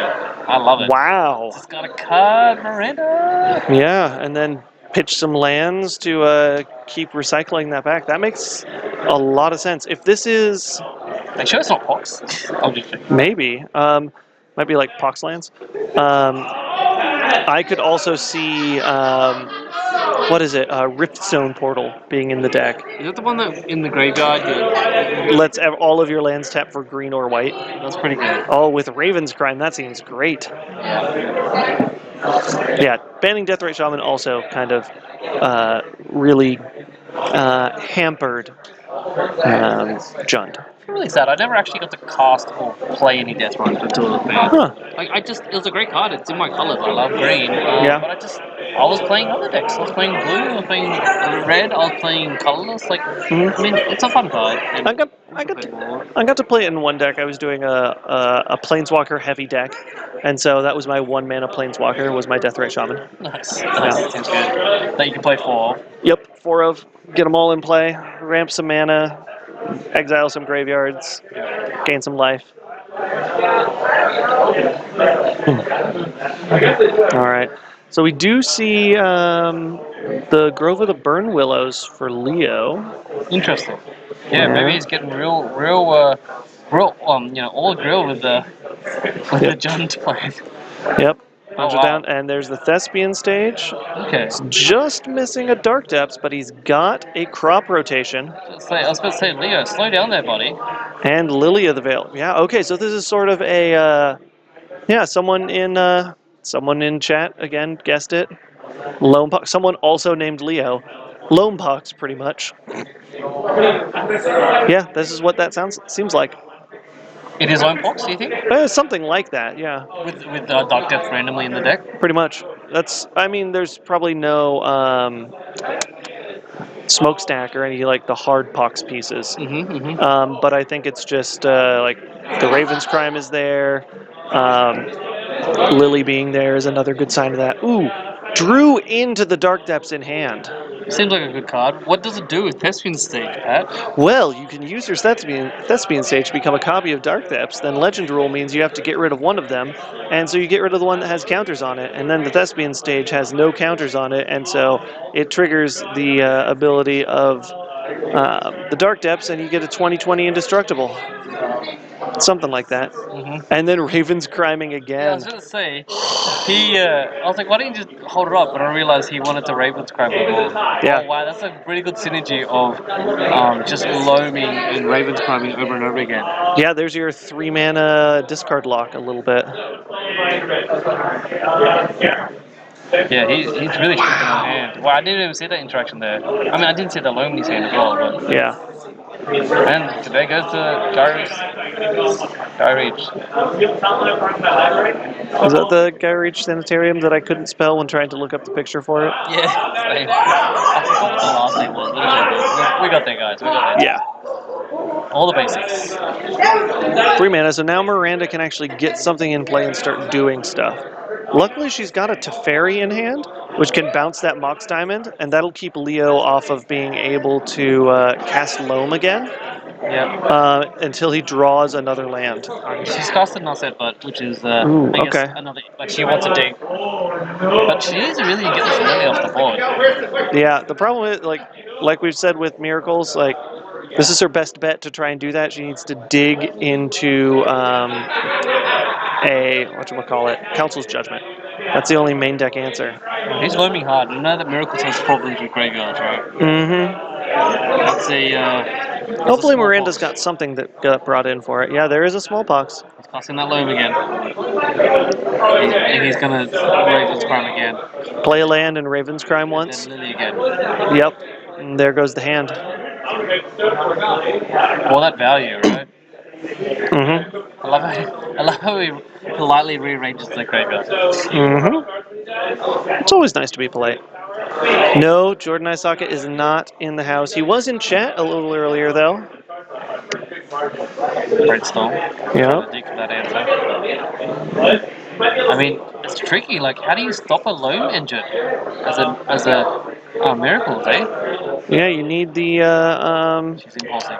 Yep. Fetch first. Fetch first, yeah. See more stuff. Need some sort of blue source here. Yeah. I mean, yeah, I don't think right now getting basics is not that really important. Yeah, Rest in Peace would be a really, really, really good option right now. Problem is Lily can ult real soon. Yeah, I mean, it's already at 6. Yeah. Oh, there's the Days Undoing. I mean, it would stop the engine. Yeah. Days Undoing empties the graveyard too. There's your main deck graveyard That's what I'm hate. saying. It'll stop the main deck. Yeah, see the Days Undoing. Yes. Yes. And I don't think Leo has any cards. I forgot that he can't draw cards. Yep. He gets to draw 1 card. But he still has a Dark Depths. He's still got Thespian Stage combo, yeah. Yeah. I mean, like, he can't attack with it because he needs mana. Mhm. Then also, he has a Lily, but she's drawing 7 new cards. Yeah. She needs 7 fresh cards. And he draws 1, right? He draws 1 and then draws 1 on his turn. Okay, of course, yeah. So he'll end up with a hand of 2, and Miranda gets a full grip of 7 to try and find a Council's Judgment. Has she played a land? Her turn ends, and she has played land this Oh, turn. you're right. So the turn is done as soon as Days Undoing resolves. It's funny that like these planeswalkers are acting sort of like a legendary enchantment with like an Mhm. activated ability that can be done a few times. But I personally myself, when I saw my binder, I always mate, what are you trying to update the Lily already? I always just I put my enchantments with my planeswalkers because they feel like legendary enchantments. Yeah, they really do, especially with the static abilities. It helps with that feel. I've got a carpet, I think. Oh, that's so funny. I think there was a Riftstone portal was what one of those was. Yeah. Let's see. Miranda's like, I have too many cards in my hand. No, Miranda has the right number of cards in her hand. She's got a disenchant, a good number of lands, which is, I mean, not the right thing to see. Some swords. Oh, she's got swords in hand. There we go. But they're stopped in some sort of phase. I'm trying to figure out what's happening here. It's Leo's main phase, I think. Gotcha. Is he gonna tick He's up? got to figure out if he's gonna ult. Yeah. Is she gonna commandeer? You can't commandeer the ult. I know, Commandeer I only know, works on but- spells. I know, but it Sadly. looks like he's trying to play a spell. So. Yeah. He's gonna tick up. Yep. Tick up. I think that's the right choice. I mean, she has so many cards, but why not? Yep. Ditch the Riftstone portal because that makes the lets the Dark Depths tap for mana. Yes, makes sense. All right, now he can also just like represent this. What is he doing? Is he gonna him? Maybe. I think he's gonna him. Maybe he joined him. That's a- Nope. Loam. Loam targeting nothing. Yep. Just try to get that engine. Pass again. back. Yep.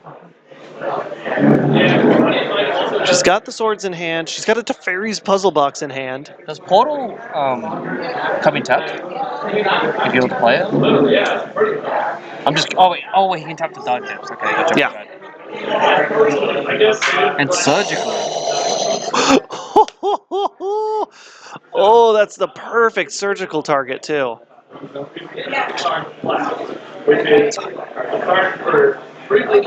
Wow. Alright, so Miranda here has Surgical the Loam. And she's trying to stop the draw engine. Yeah, this is post-war. This is game 2. Yep. So this is Teferi's puzzle box. This is what's going on right now. Actually, she did cast the puzzle box. Okay. Yep, that's what she's got sitting over there. Alright, so what's going to happen? Tell the interaction here for the people that haven't heard this. What's going to happen here?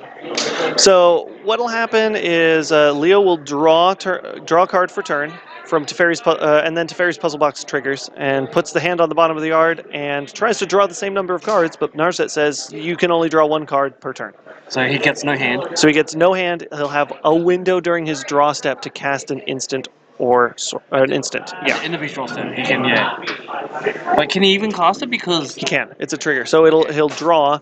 Trigger from Teferi's puzzle boxes on the stack. Yep. Can respond to that, and then it tucks away. Gotcha.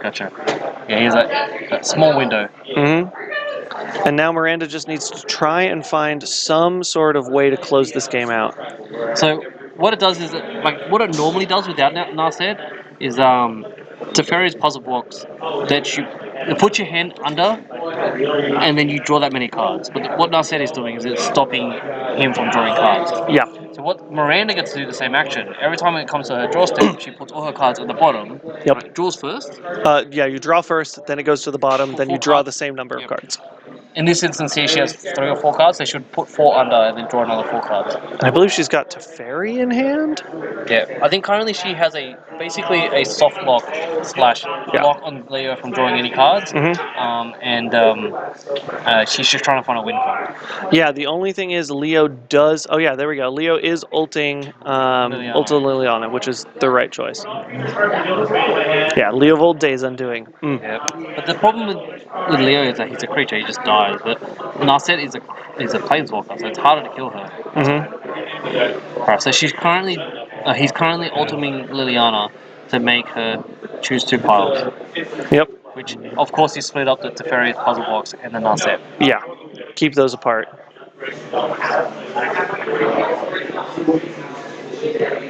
Yeah, Miranda's still able to mount some sort of force here. Yeah, she's got the click on draw step. This is the other way that this works. she's talking to Oh, herself. clicked herself. Yeah. Yeah, put a clock on. Get a clock. Yeah, so the other combo to lock out draws is Vendilion Click, Karakas, and Narset. and you click them every draw step. It's like a blue-white prison deck. Mm-hmm. Yeah. I keep laughing about Eldrazi because Eldrazi don't really draw cards. apart from Yeah. Endbreaker. Yeah, this is not something you're worried about. It's not something that I'm usually worried about either, playing mostly recently Nick Fit, but Green black decks. yeah. I sometimes draw cards, but I don't need to. Did I tell you over the weekend I beat Death and Taxes in Game 3 on a Molta 3 with no lands? What? Yep. Model 3? Yeah. Saw no lands from the 6-card hand all the way down to the 3-card hand. Yep. Kept Vet, Cabal Therapy, Arena Rector. They played a Stoneforge Mystic. I finally got a land, got the equipment out of their hand, then was able to ramp up with the Cabal Therapy, sacking the Veteran Explorer and going from there. Okay, seems like Leo is going for the combo. I don't know why his Dark Depths went out of the battlefield, but Yep. sure. Alright, and he gets the game. Yeah, that takes it. Yeah, I think he's just like, alright, I'm just gonna go for it. If you can't kill it, then I win, I guess. Yeah, Miranda didn't really. One of the downsides of the puzzle box was she shipped away her hand that had the swords in it. So that is one of her best pieces of removal against the Merit Lage. They're down to just about like 3 minutes right now, so we'll see. We'll see how this next game, this last game here goes. We may end up at a draw.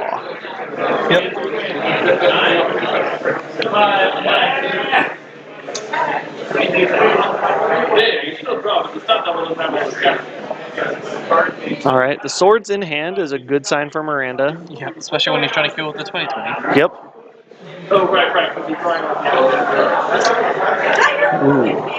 Preordain sees a brainstorm and something else. Put the brainstorm on the bottom. Grab whatever that other card was. Something else blue. Ooh, Miri's Guile. A good opening choice there. Grab some card selection. I remember Mirror's Guile like got really expensive off the top of band, and people were testing it in Miracles, like on a few Moto Leagues. I was like, that's so weird. And there it goes. I like. It has one big up over. Top. Well, not over top, over Sylvan Library, in that it works through things like the second Miri's Guile. There we go.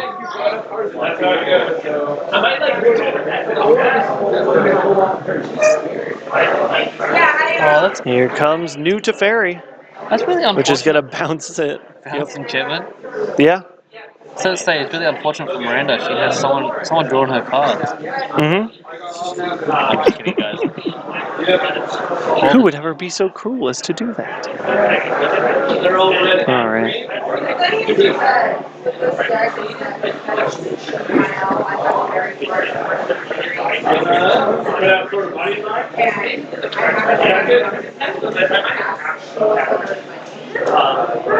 All right. Now it's up to Leo to find a way out from this disadvantageous position. Teferi isn't going to do a whole lot more very quickly. I mean, he just hogs stuff, doesn't he? Unless don't. Like bounce stuff, yeah. Bounces stuff and lets Miranda...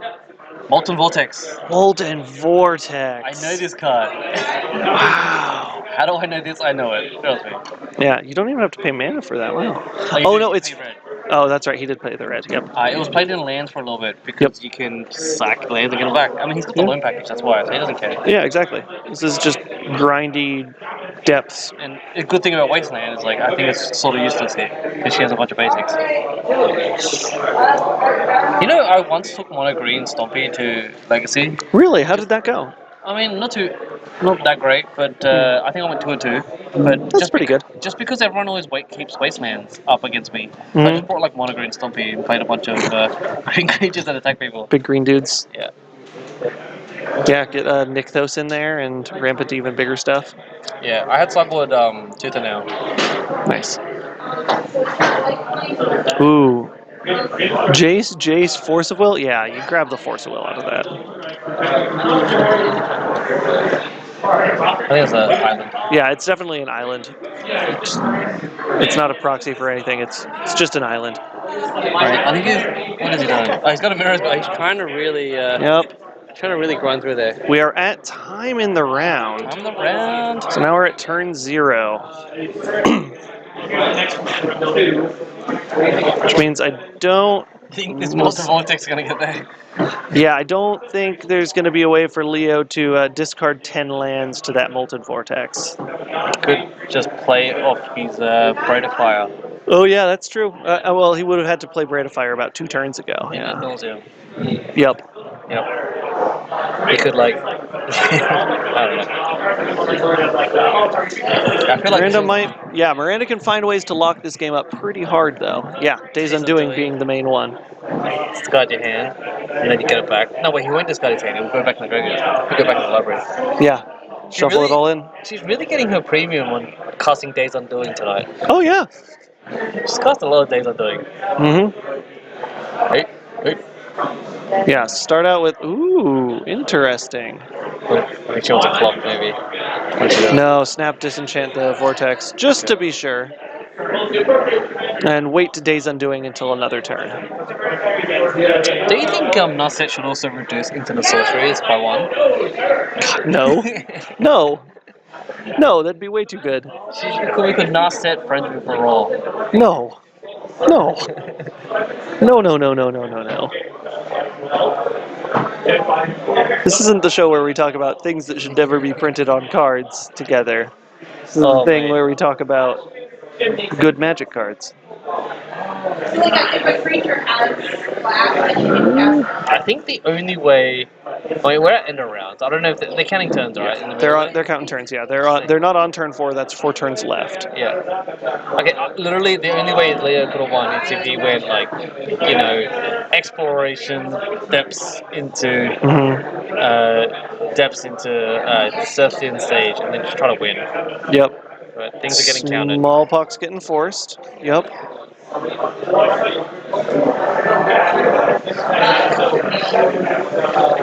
He could resolve a Master Cruelties, I don't know.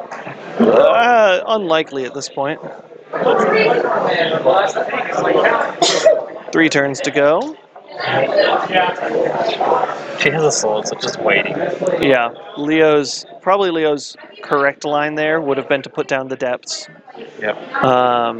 And try to hope to find a stage. Well, no, that still wouldn't have been fast enough because he's got 1 turn left to Miranda's 2.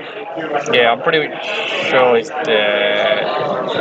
Well, he's not going to be able to win. Let's put it that way. Sorry, I think Yeah. this is going to be a draw. I don't know why he took 4 then. I'm just trying to figure out. Maybe he attacked twice. Maybe she already attacked and he missed out. Right? Yep. What do you got? Abrupt Decay. Assassin's Trophy. Or so, yeah, that one. Better Abrupt Decay. I mean, he gives her a land. She's playing Miracles. Yeah. But it can blow up things of any mana cost.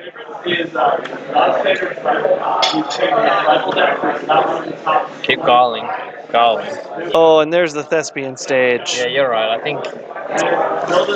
Wait, how many turns do I have left? Like 2 turns, right? Yep. They've got 2 turns left. This is Leo's last turn. So he could have went depths into stage. He would have had to also have Right of Consumption or something. Yeah, Which I know is something that Sean has played as a sneaky finisher for depths. Yeah, because they're on turn 2 now, and Miranda's going to be turn 1. Yes, if we're counting down, yeah. So, yeah, this is turn 4 if we're counting up, and then Miranda gets turn 5. Gotcha. Playing Master Cruelties? No? Nope, Lily. I think at this point, just call it a night and go grab a taco, right? Yeah, Discard the sword. touch the sword, flick him.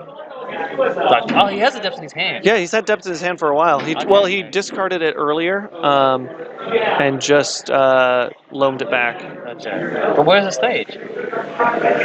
Unclear. I bet they got a time extension because they had to move to the feature match area. That's why we're not done yet. Gotcha. Or maybe we are, but they're just packing up. I mean, no one's going to win. Yeah, no one's going to win that game right there. I'll bring it back to the base. So ending that with a draw. Back in the booth, I'm Patrick, this is Lee. Yeah. We're here at Mox Boarding House Seattle with Card Kingdom Legacy streams. We do this every Monday night. There's Modern on Thursday nights. Yeah. Yeah, that's we That's jam what we got. Legacy every Monday. I love it. Yeah, we got one more round. One more round. Very Yeah. exciting.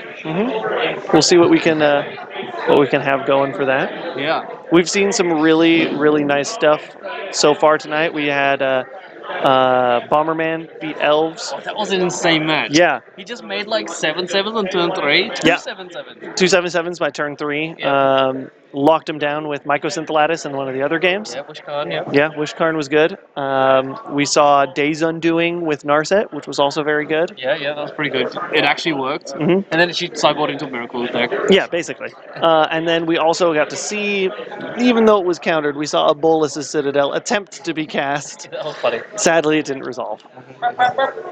All right, here we are. Round 4. Do we just want to get... We got.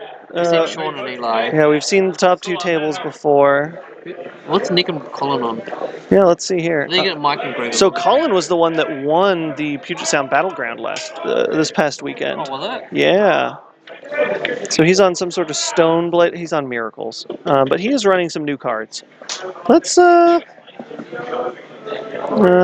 Nick's on also. Yeah, let's get table 3. I think.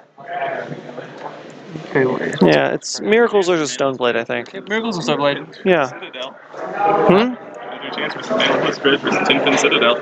Wait, what? Who's playing that? Who's playing Manaless Dredge Citadel? And Sean Denning is playing Tinfin Citadel. You're right. He's playing Doomsday Citadel. You want the Citadel to play. I misread it. Do you want to be on stream?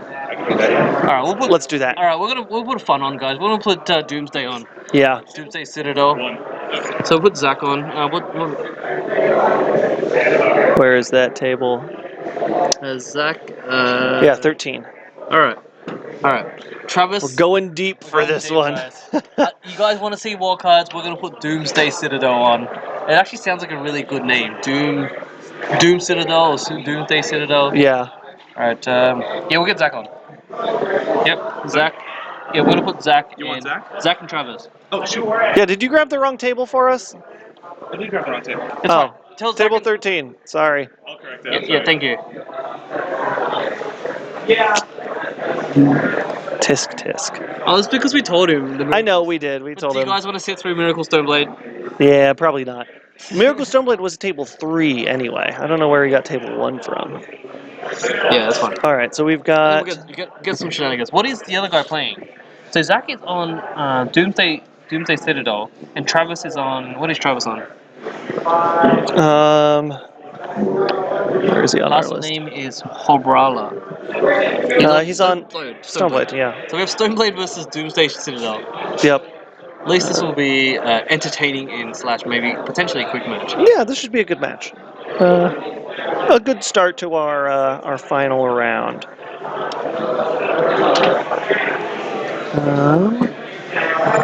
I think these are probably going to be on the right side. So we're sure it's Citadel Doomsday Doomsday Citadel. or Doomsday Citadel. Okay. All right. Yeah. Then Oh we man, I'm have, typing real slow right now. Travis. Hob. Hobrala. Roll. Yeah, that's it. Yes. You Oh, got it. there we go. It's right there. Yep, there we go. And he's on Stoneblade of some sort. Yeah. So here we are into round 4, our final round of the evening.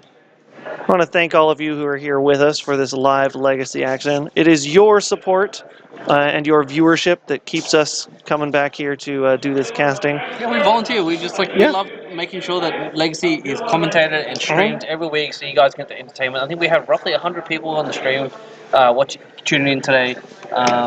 Yeah, I actually haven't checked. I'm going to check right Chat now. has asked, just got in. What are the new cards of high impact here? I think Narset has been really good. Teferi Yeah. not as strong as Narset, but he does stuff. Instant speed Terminus or instant speed Ponder, pretty good. We're at 96 people. Yeah, that's good. But Teferi's a bit okay. I think Narset's more of an impactful feat, for the format. Mhm. This is the Karn. Wishkarn. Wishkarn, yeah. The new kind of getting Wishward sideboard cards is really great. And also the fact he's just completely colorless. He can be played in any deck. Yeah. But it really just takes up 2 slots, which is great. Mhm. And one of those slots is in the sideboard. And yes, and I think another random fact that poses the legacy more than it does modern is that people randomly have artifacts in their deck. Yeah. You know, so it just him existing on the battlefield will hold Stony Silence a bunch of opponent stuff. Yeah, Stony Silence on a Planeswalker is good even before you have the option of turning all of their things into artifacts. Yeah, so everyone's artifacts. But one thing I actually saw on the weekend when my friend was playing Eldrazi with Wishkhan is that his opponent was trying to go off with mono red storm, and then he like played a bunch of petals, and then he just went stop. You can't activate this. Yeah. It was quite good. Yeah. All right, here we go I'm into. excited for the variety of matches that we've had tonight. I know it's been a great smattering, really showing the diversity that exists in Legacy right now. Even before the printing of War of the Spark, Legacy's in a really healthy place right now. Tons of viable decks available to play and pick from. Really great time to be a fan of Legacy or a player of Legacy or both. Yeah, if you guys are playing Modern and you want to get into Legacy, I would suggest it's a really great format. The cards are, sometimes somewhat a little bit more expensive, but I think the cards have better eternal value than Modern sometimes. It's also a very different format. So there, here we go. Spell piercing the opening brainstorm there. By the way, I just want to point out here, I actually quite close friends with Zach here. He's really good at Doomsday. He's been like a lot of weeks. He's just been constantly 3-1 or 4-0. Tonight, he's just jamming, playing the same game, same deck, but he's trying out Bolas the Citadel. Yeah, Doomsday is notoriously, well, I guess it's got notoriety for being what some people would consider the best deck in all of Legacy, simply because, oh yeah, this deck can get out of anything, I just need to make a pile for it. Yeah. It's just all about learning what your Doomsday piles are, because chances are the deck can have a Doomsday pile to beat just about everything. Funny that, we see another Narset. Yeah, another Narset. And you know what the craziest thing about Narset? She's an uncommon. I know.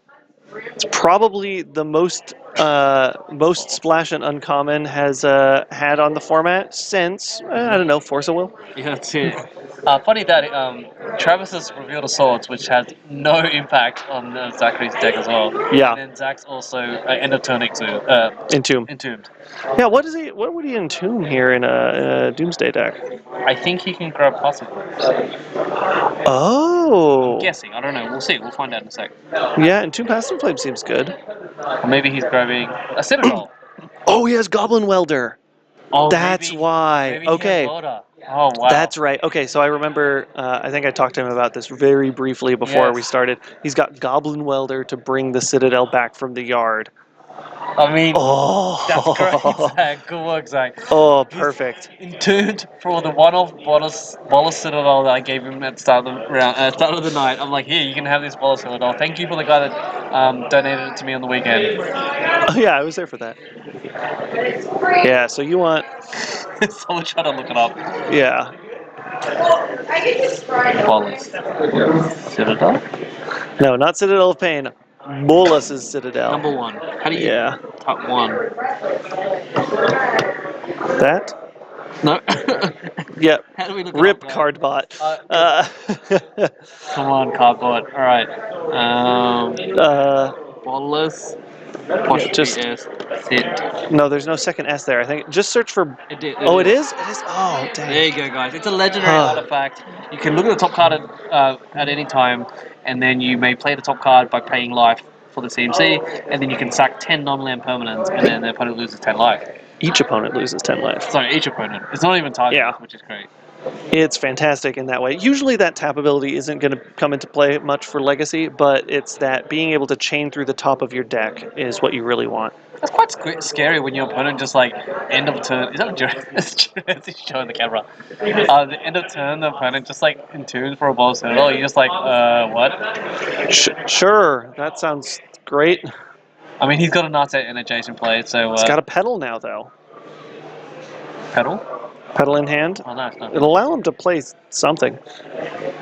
The other fun thing about Bolas Citadel, you don't draw the cards, so that gets around the Narset problems. It does. So good.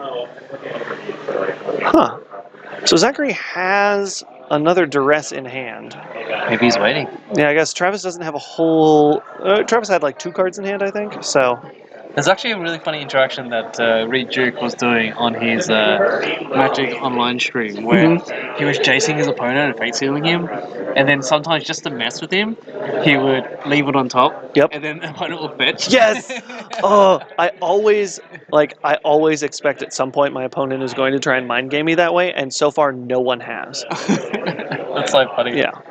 Good old Reed Duke. He's the king of mind games, man. I swear. I think the official term for that move now will be called the Duke Juke. The Duke Duke. I love it. The good thing about Reed Duke is that the guy is so humble and Oh, honest, yeah. and he's like the Jon Snow of Game of Thrones. You know what I mean? I don't watch Game of Thrones. Okay, he's. I'm not gonna spoil anything, but he's a good guy. And Okay, and he's okay. nothing. He's done nothing bad. Like he's just a pure-hearted person that's good at magic. Yes, that is an accurate description of Reed Duke, and I assume it is an accurate description of Jon Snow. Yes, he's pretty good at magic. I mean, he's done some things in the show that I'm not going to talk about. That's fair. Another Narset. I mean, Replace why the other not? one? Yeah, that's the way to do it. When they can only tick down, just get a new one to replace it and go impulsing. Well, searching for Azcanta. Yeah, no, actually, Sister Ascanta's the front side. Well, what's the back side? Azcanta, the Sunken City. Yeah, so he's doing Ascanta the Sunken City activations. No, Yep. I'm joking. Hey, Ponder. Zachary really just needing another land.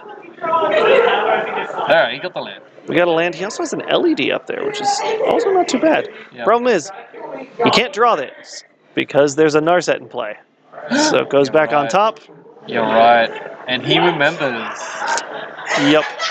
So I he mean, got to scry Scry 3. 3. Yeah. Not even Scry 3, just rearrange 3. Yeah. What's that card? Sensei's Divining Top. No. There's a card in blue that like index or something. Like, it just, Yeah, Index is top 5 though. top 5. I know. I can't top 3 in the top of my head. I'm not that good of a dictionary, guys. I know my cards, by the way. Yeah. And apparently War is here. Yeah. I'm ready to check that. Alright, so it seems like Travis is on the mono blue splash white player. Yeah. I do not see any threats, but I do see a J sticking up.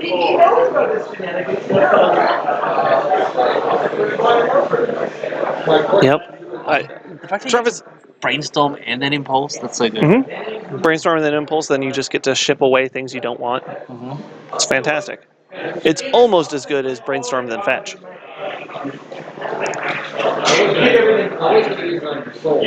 Oh yeah, the wizards. Yeah, the owl that rearranges the top 3. Yeah. I remember playing that like when I first started playing, being like, "This is such a good card." Like being able to control your next 3 draws is actually pretty good if you're good at the game.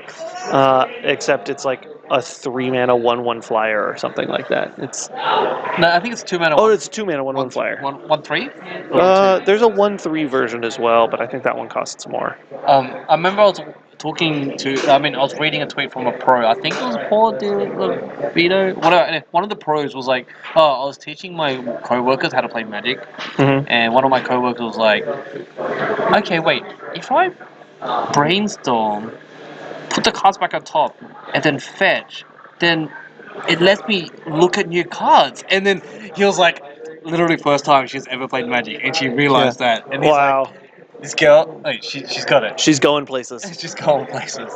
Oh, back to basics. Back to basics That's a bit with the rough. tapped. Oh man, Zach just in a real bad spot here.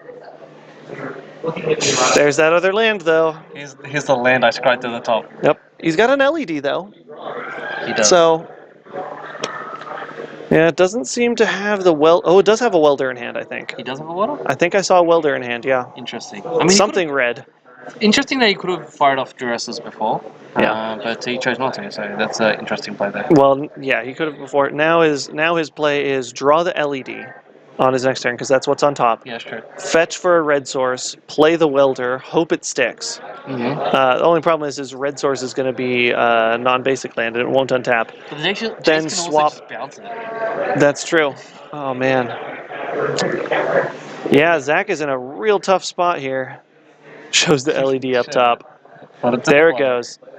And now Zach will probably fetch. I mean, right here, it's a 1/1. Right here, do you think you just go to the next game? I mean, right now, it feels like he's good in the draft. I don't know what Zach's outs from this are, but then again, it's Doomsday, so That's true. They could like ritual into Doomsday maybe. well, all they need is some way to get Citadel back, because then they can just pour through the deck.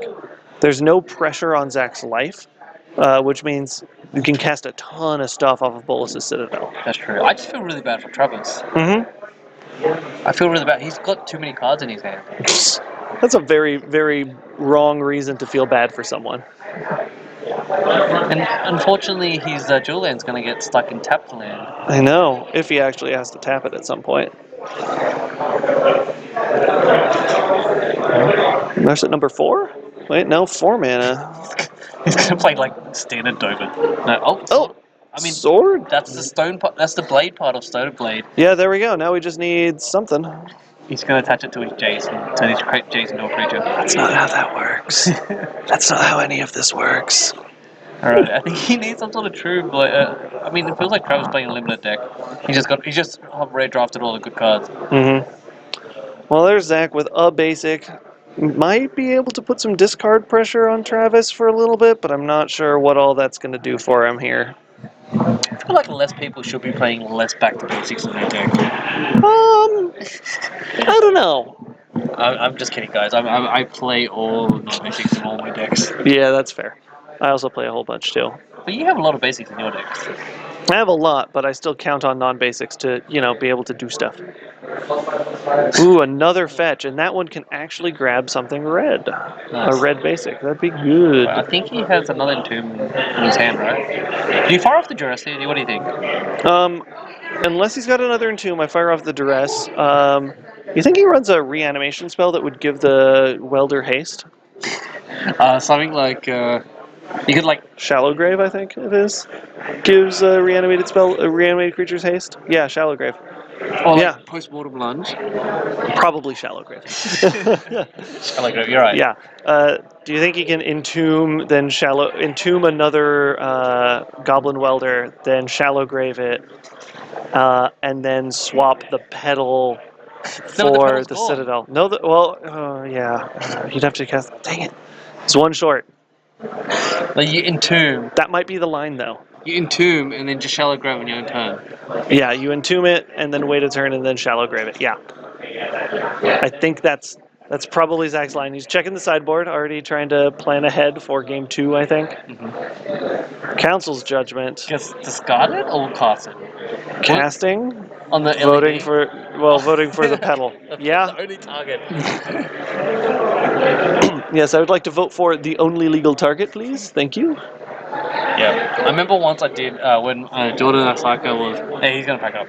When Jordan Asaka cast Council's Judgment on me, and I was like, I can vote for my own stuff, right? He's like, no, you don't want to do that because I'll both get exiled. And he thought I didn't know. Mm-hmm. I voted for my own Chalice that was locking me out of playing Exhibition map. And then he voted. I think he voted my Reality Smasher. I voted for Chalice.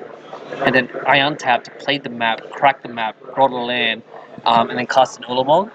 And then exiled both his lands, both his white sources, alright? Yep. So you're gonna do that.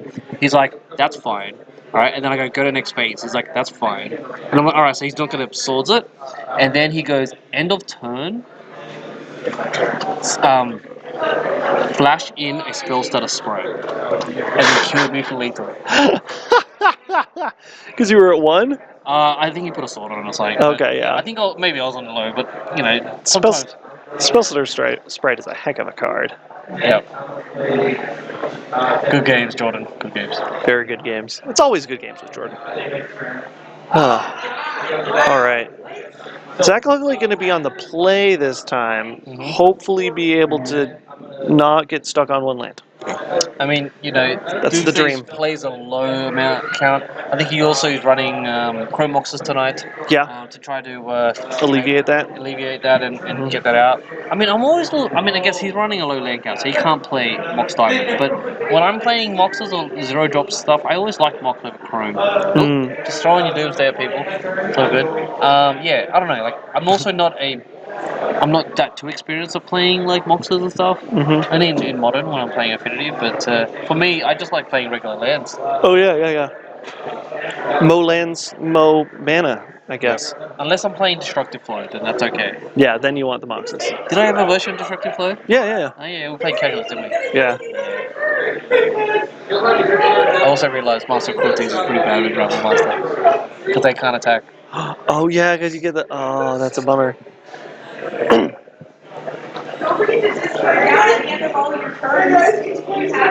We've got some fun people in the store tonight. Oh yeah. Hope you guys are enjoying the night tonight. We're getting some of the spiciest, interesting decks running on the stream here. Yep, right towards the very end. Yeah, round 4, 30 minutes left. But we got Travis up a game here on Blue White Stoneblade versus the Doomsday Citadel. Yes. Alright, while he's sideboarding, how about we get one quick trivia question while we're rolling here? Yes. One more trivia for the chat. Yeah. See if chat can beat me on this one. Do you guys like trivia? Do you guys enjoy this? Tell me if you do like it or not. Please give me feedback. I want to know if this is even good entertainment or whatnot. I mean, I genuinely do, so. Okay. All right. We're gonna just a quick trivia while they're sideboarding. All right. This is actually this year, January 19th. Okay. Which evergreen keywords can meaningfully be put onto instants and sorceries in black bordered magic? Oh, So which evergreen keywords can be put on an instant and sorcery? keywords, yeah. So, lifelink. Yep. And can you give examples? So you could have something like Lightning Helix with would be just like Bolt with lifelink. But what spell? What spell does it? There is, so there's there's a creature that gives your spells lifelink. Yep. What is it? Soulfire Grandmaster. Look, and there's another one that does it. Yes, there's another one from one of the recent Ravnica sets. I don't think it was Ravnica. It might have been Ravnica. Yeah, and then the other one is Death Touch. There's a black creature that gives your spells Death Touch. Yep. Okay, so in regards to lifelink, it was Soulfire Grandmaster and Fire Song and Sunspeaker. Oh, Firesong Sunspeaker, yeah. So there's also a creature that can give Sorcery's Flash Oh yeah, because Flash is evergreen keyword. That's Hypersonic Dragon. and Quicken also. Also Quicken, yeah. And the black creature that gives Death Touch. Yes, I don't know the name of it. Pestilence Spirit. Pestilence Spirit, yeah. Oh, I forgot about Flash. Yeah, I think that's all of them then. Yeah, that's all I have for those ones. But anyways, thanks for the mini trivia break. Okay, we're going into game 2 now. Zach is on the play. He's fetching for a human land. Something and pondering. Do you get an island here, or do you get a dual land? No, you get a dual land. He's got at least 3 turns of being able to use it, which should be enough. If he's playing Doomsday, he's just going to try and go off. So the goal is go off before the opponent can get down a back to basics. So obviously, as some of you guys have known, Stoneblade is getting quite popular as of lately. I think Stoneblade beats up on a lot of the 3 or 4 color decks, and also it gives a good strong clock against miracles. What do you think? Like, I don't know. I'm not a Stoneblade player, but like maybe chat can also insight in this. But like, what's a deck that completely destroys Stoneblade? So I've talked to a couple people that play Stoneblade, and their response is that Stoneblade doesn't have any truly terrible matchups. Everything is sort of a 60-40, either in their favor or not. So either you're slightly favored to win or you're slightly favored to lose. And it's got a good fight against pretty much everything. Okay. I think chat had said like Eldrazi post. I think, personally myself, I'm actually really fine versing Stoneblade as an Eldrazi post player because they don't really play Wastelands. Blue Red Delver plays Wasteland, which is scary. Yes, he's playing Silent Gravestone, so he can't get surgical. Yep. Nice. It's so funny that the card Silent Gravestone is used in Reanimator. Like it feels like off the law, but it's like I guess they're trying to give good gravestones to the I guess, yeah. legendary creatures. I mean, yeah. Griselbrand deserves a good gravestone, and it should be silent. He was in the Helleveldt for how long now? An indeterminate amount of time. Okay, let's give Emrakul a good gravestone. Anyways, yes, I think Chad has mentioned Eldrazi Post has a good matchup. I think they do, just because they go big and hard. Yeah. And it's faster. Like Eldrazi Post is faster than most Stoneblade decks too. Yeah, exactly. If you can play like 2 or 3 lands, and Stoneblade generally wants to play really fair, and they go like it's Stoneforge Mystic, and the True Name with a counterspell, maybe a Jace, some swords and stuff, Battle Skull, and then Eldrazi is just like, yo, Ulamog. Yo, I've got 10 mana on turn 2. Yep. And most decks in Legacy don't really counter the mana rocks. They're just like, alright, I'll rather counter. It's like a cantrip. You don't counter the cantrip, you counter the payoff. Yeah, In some cases. And, usually, yeah. Usually, yeah. One moment of like but like All right. What's Zachary got going on here? I see a couple LEDs in hand, which could be good. basically just ain't cares about when anything else matters. Some brainstorms for a little bit more card selection. We didn't, very importantly here, did not see a back to basics from Travis yet. He's biding his time. Mm-hmm. Does Stoneblade, they don't play counterspell, do they? Or maybe a one-off? I'm not sure. I think they play 1 or 2 of Counterspell. I It's think. like crazy that like when I joined Legacy, counterspell was never played. And then out of nowhere, it's like played a lot. Suddenly people are realizing that, oh yeah, there are so many times when you're just holding up 2 mana, and so you can Counterspell. Turns out countering any spell for 2 mana is a very fair and good effect. It's so funny that it's such a classical spell. Oh yeah. There's a Citadel. Draw the Citadel, guys. He's drawing the Citadel, but he doesn't have a way to play it right now, I don't think. He does have a way to discard it with an LED, but he would also pitch the rest of his hand. The interesting about Citadel is that you can play it off the top. You can play like LED off the top, or in play whatever. Suck it, but then still play the more spells. Yeah. Off your library. It's sort of like Frenzy, I guess. It's like better Experimental Frenzy, yeah. Yeah. Because experimental Frenzy, you can't hit lands, like you can't play lands. Yeah. The Citadel you can. Citadel you pay life instead of mana, so you can ramp up in mana and down in life. It's like a very slow motion ad nauseum. It's exactly what it's like. And I find it really funny because he literally is playing one, and we keep seeing it in every game. Yeah, but we haven't seen it in play yet. Someone tried to cast it in round 1, remember? That was quite funny if you guys want to go back there. Yeah. It's a very, very fun match. Resolving a very, very complicated brainstorm choice here for Zach.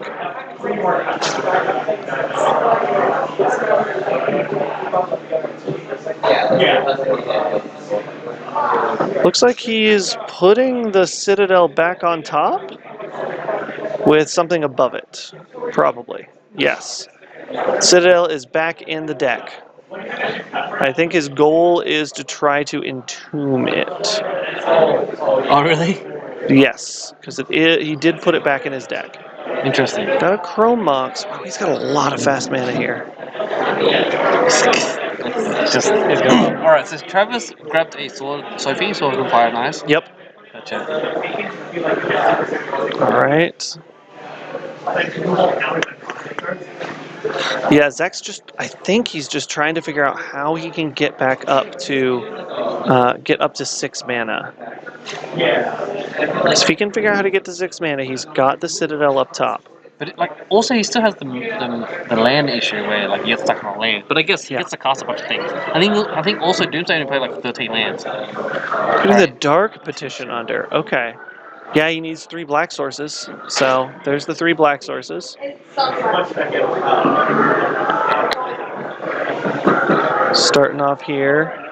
Cabal Therapy. Oh, that's Cabal Therapy. Sorry, Yeah. Double Ritual. My bad, guys. Have you ever cast that card before? A couple times. Like once or twice. What would you name here? You think you name Sophie? So you know, or you name Yeah, Force naming, targeting Travis, hit the Sword of Fire and Ice, yeah. Alright, he's got... Has a Batter Skull, too. Counterspell? That's not... What's the far right one? I don't know that art. It's one of the invocations. I want to say it's Divert? Maybe Chet can help us. But so you got a Snap, Yeah. Batter Skull...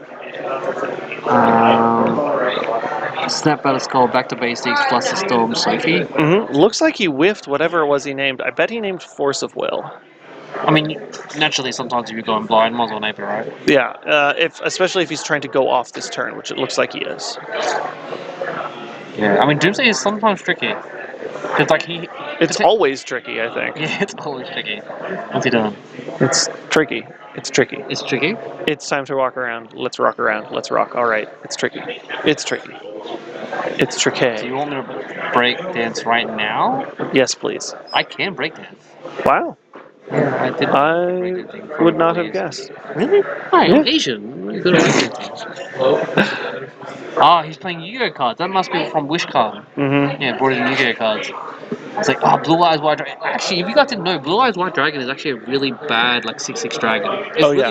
it's not a very good card. It's a No, terrible it's a card. terrible card. If you guys, I don't play Yu-Gi-Oh, but I talk to Yu-Gi-Oh players, and they're like, yeah, Blue Eyes White Dragon is really bad and exaggerated in the TV show. Mm-hmm. The TV show is just strange.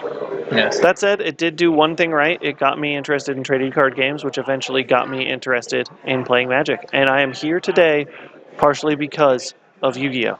Did you know there's an episode in Yu-Gi-Oh where he's like, he sees he's trying to go like to the Elite Four, sort of like the big bosses that he wants to Big verse. tournament, yeah. Yeah.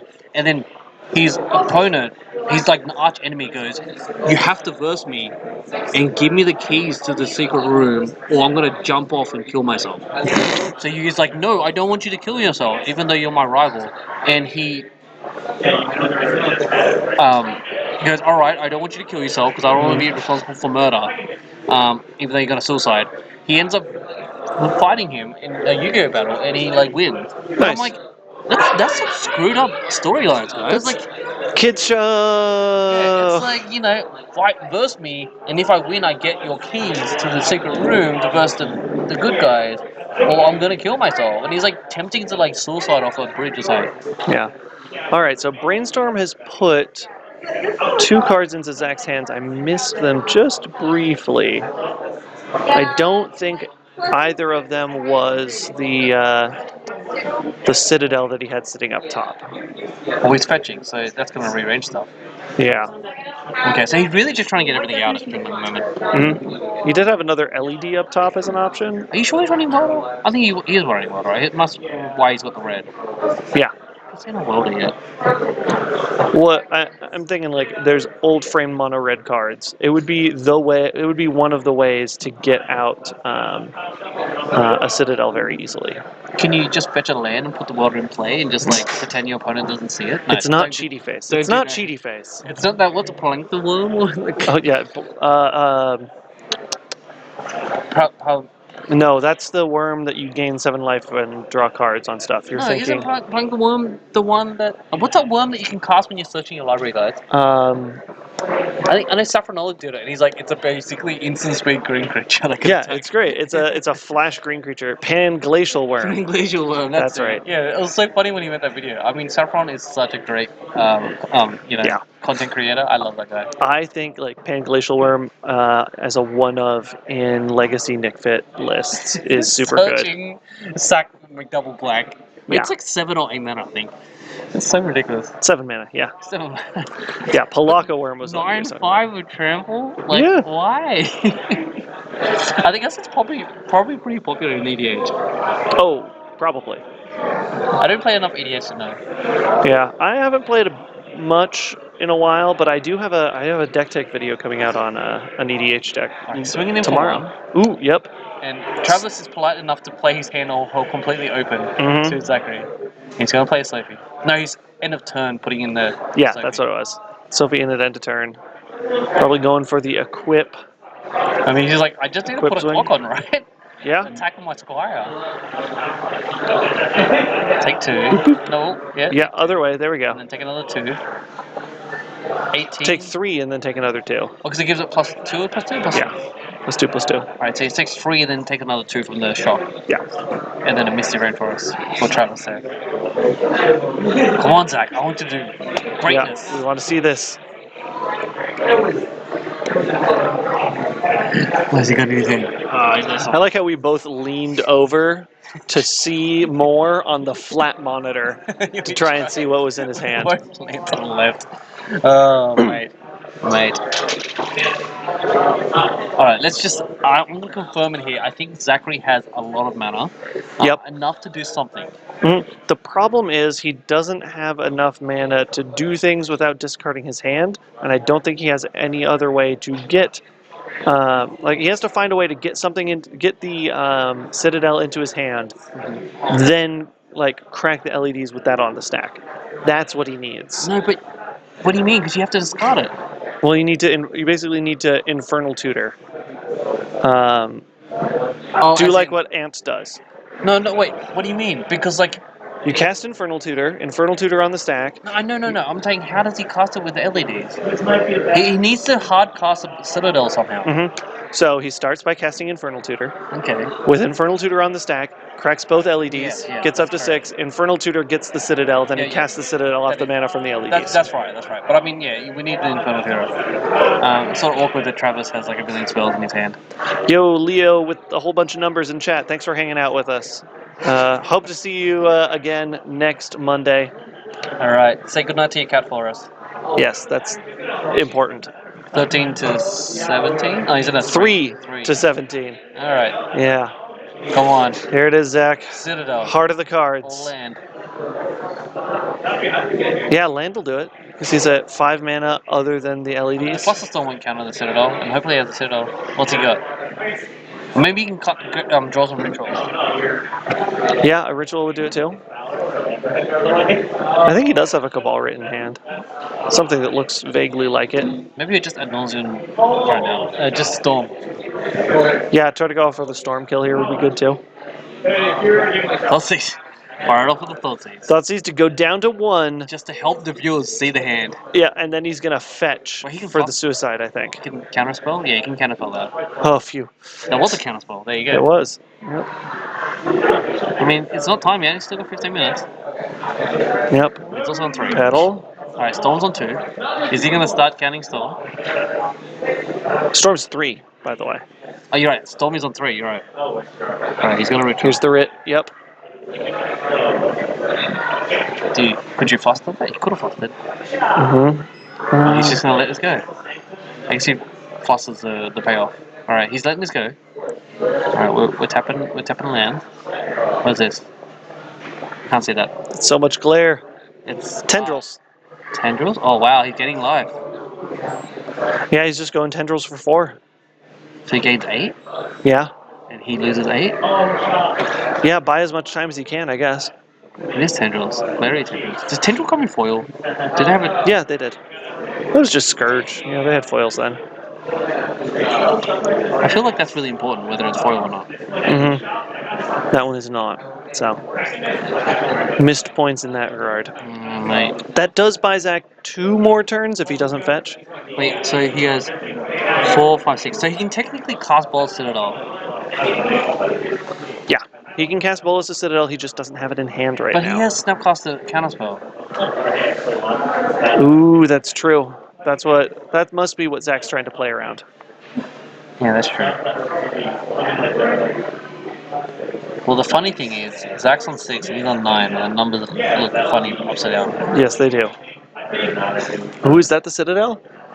Let's see if he goes off. He's just going to try it. No? Infernal Tutor? No, it's Collective Brutality. Yeah, Brutality, get him out of the, oh, drain the life. He's draining. Come on, Zach, you can do this, buddy. I believe in you. And he's drawing cards. Like, as in more cards from the sword. Yeah? And he's just like left the Snapcast and the Foster Slow. He's like, whatever. Yep, and he's got 5 other cards in hand he had to Did he discard just down. go to discard? He did. Oh, mate. What is that? May the force be with you, mate. Yeah, that's it. Unlucky, mate. Tough breaks there for Zach, trying to get Doomsday Citadel off the ground. But Travis takes that one in 2 solid games. Let's bring it on back to the booth to wrap things up for the night. I want to thank you for joining us here for 4 fantastic rounds of Legacy action. I'm Patrick, this is Lee. Hello. Yep. I mean, bye-bye. Well, yeah, bye. Real quick, just some stuff to wrap things up. We do this Legacy Nights here every Monday at 6:30 p.m. Pacific You're time. valid, yep. Yep, that is about 4 hours before now, if you need to adjust that to your local time. Yeah, fly over, come to Ballard. Yeah, if you're in the Seattle area, come stop by sometime. Even if it's not for Legacy, it's a fantastic store. Check it out. You can find stuff there. What else do we have coming up? On the 18th, which is a Saturday, there's an all-day Legacy Preservation Series 1K that's going to be LPS. going on. Yeah, they're really big. They get a lot of people. Yeah, usually we'll have like 80 or so. And the prize payouts are awesome. Prize payouts are 1K. Yeah, yeah. Yeah, and it's great with the invitation to the LPS. the Legacy Preservation Series Invitational, which is coming up this summer in July or something. Yeah, roughly about about July-ish, I think. Yeah. Yeah. They do it at the same time, but it's really amazing. More details coming soon. Other things that happen on this channel, there's some random stuff during the day between Chris Van Meter playing Pauper and other people playing some Arena. Occasionally there's streams of the company Battle Deck leagues that go on. Yeah. Surprisingly interesting. Also some other stuff like, I know a couple times they've done streams of like art drawing the tokens, which is great. Oh, that's awesome. Yeah, that's really cool. And Thursday nights we also do Modern on this stream from the Bellevue location. So, anything else you want to talk about, plug? I mean, not really. I mean, I just love coming to play Legacy, come play Magic at any of the Mox Modding houses. I know that secret pro tip. If you guys go to the Bellevue Mox Boarding House, Azell's Chicken's like down the road. It's like super close. It's only like a 5-minute walk. You can go from Bellevue, play your Legacy Modern, PPTQ, MCQ, whatever you play, and just go down the road. And there's a whole like supermarket and like fried chicken down there. Yeah, great chicken, fantastic chicken. All right, well, thank you everyone for tuning in. We hope to see you all next week, and until then, keep playing some Magic. All right, thanks guys.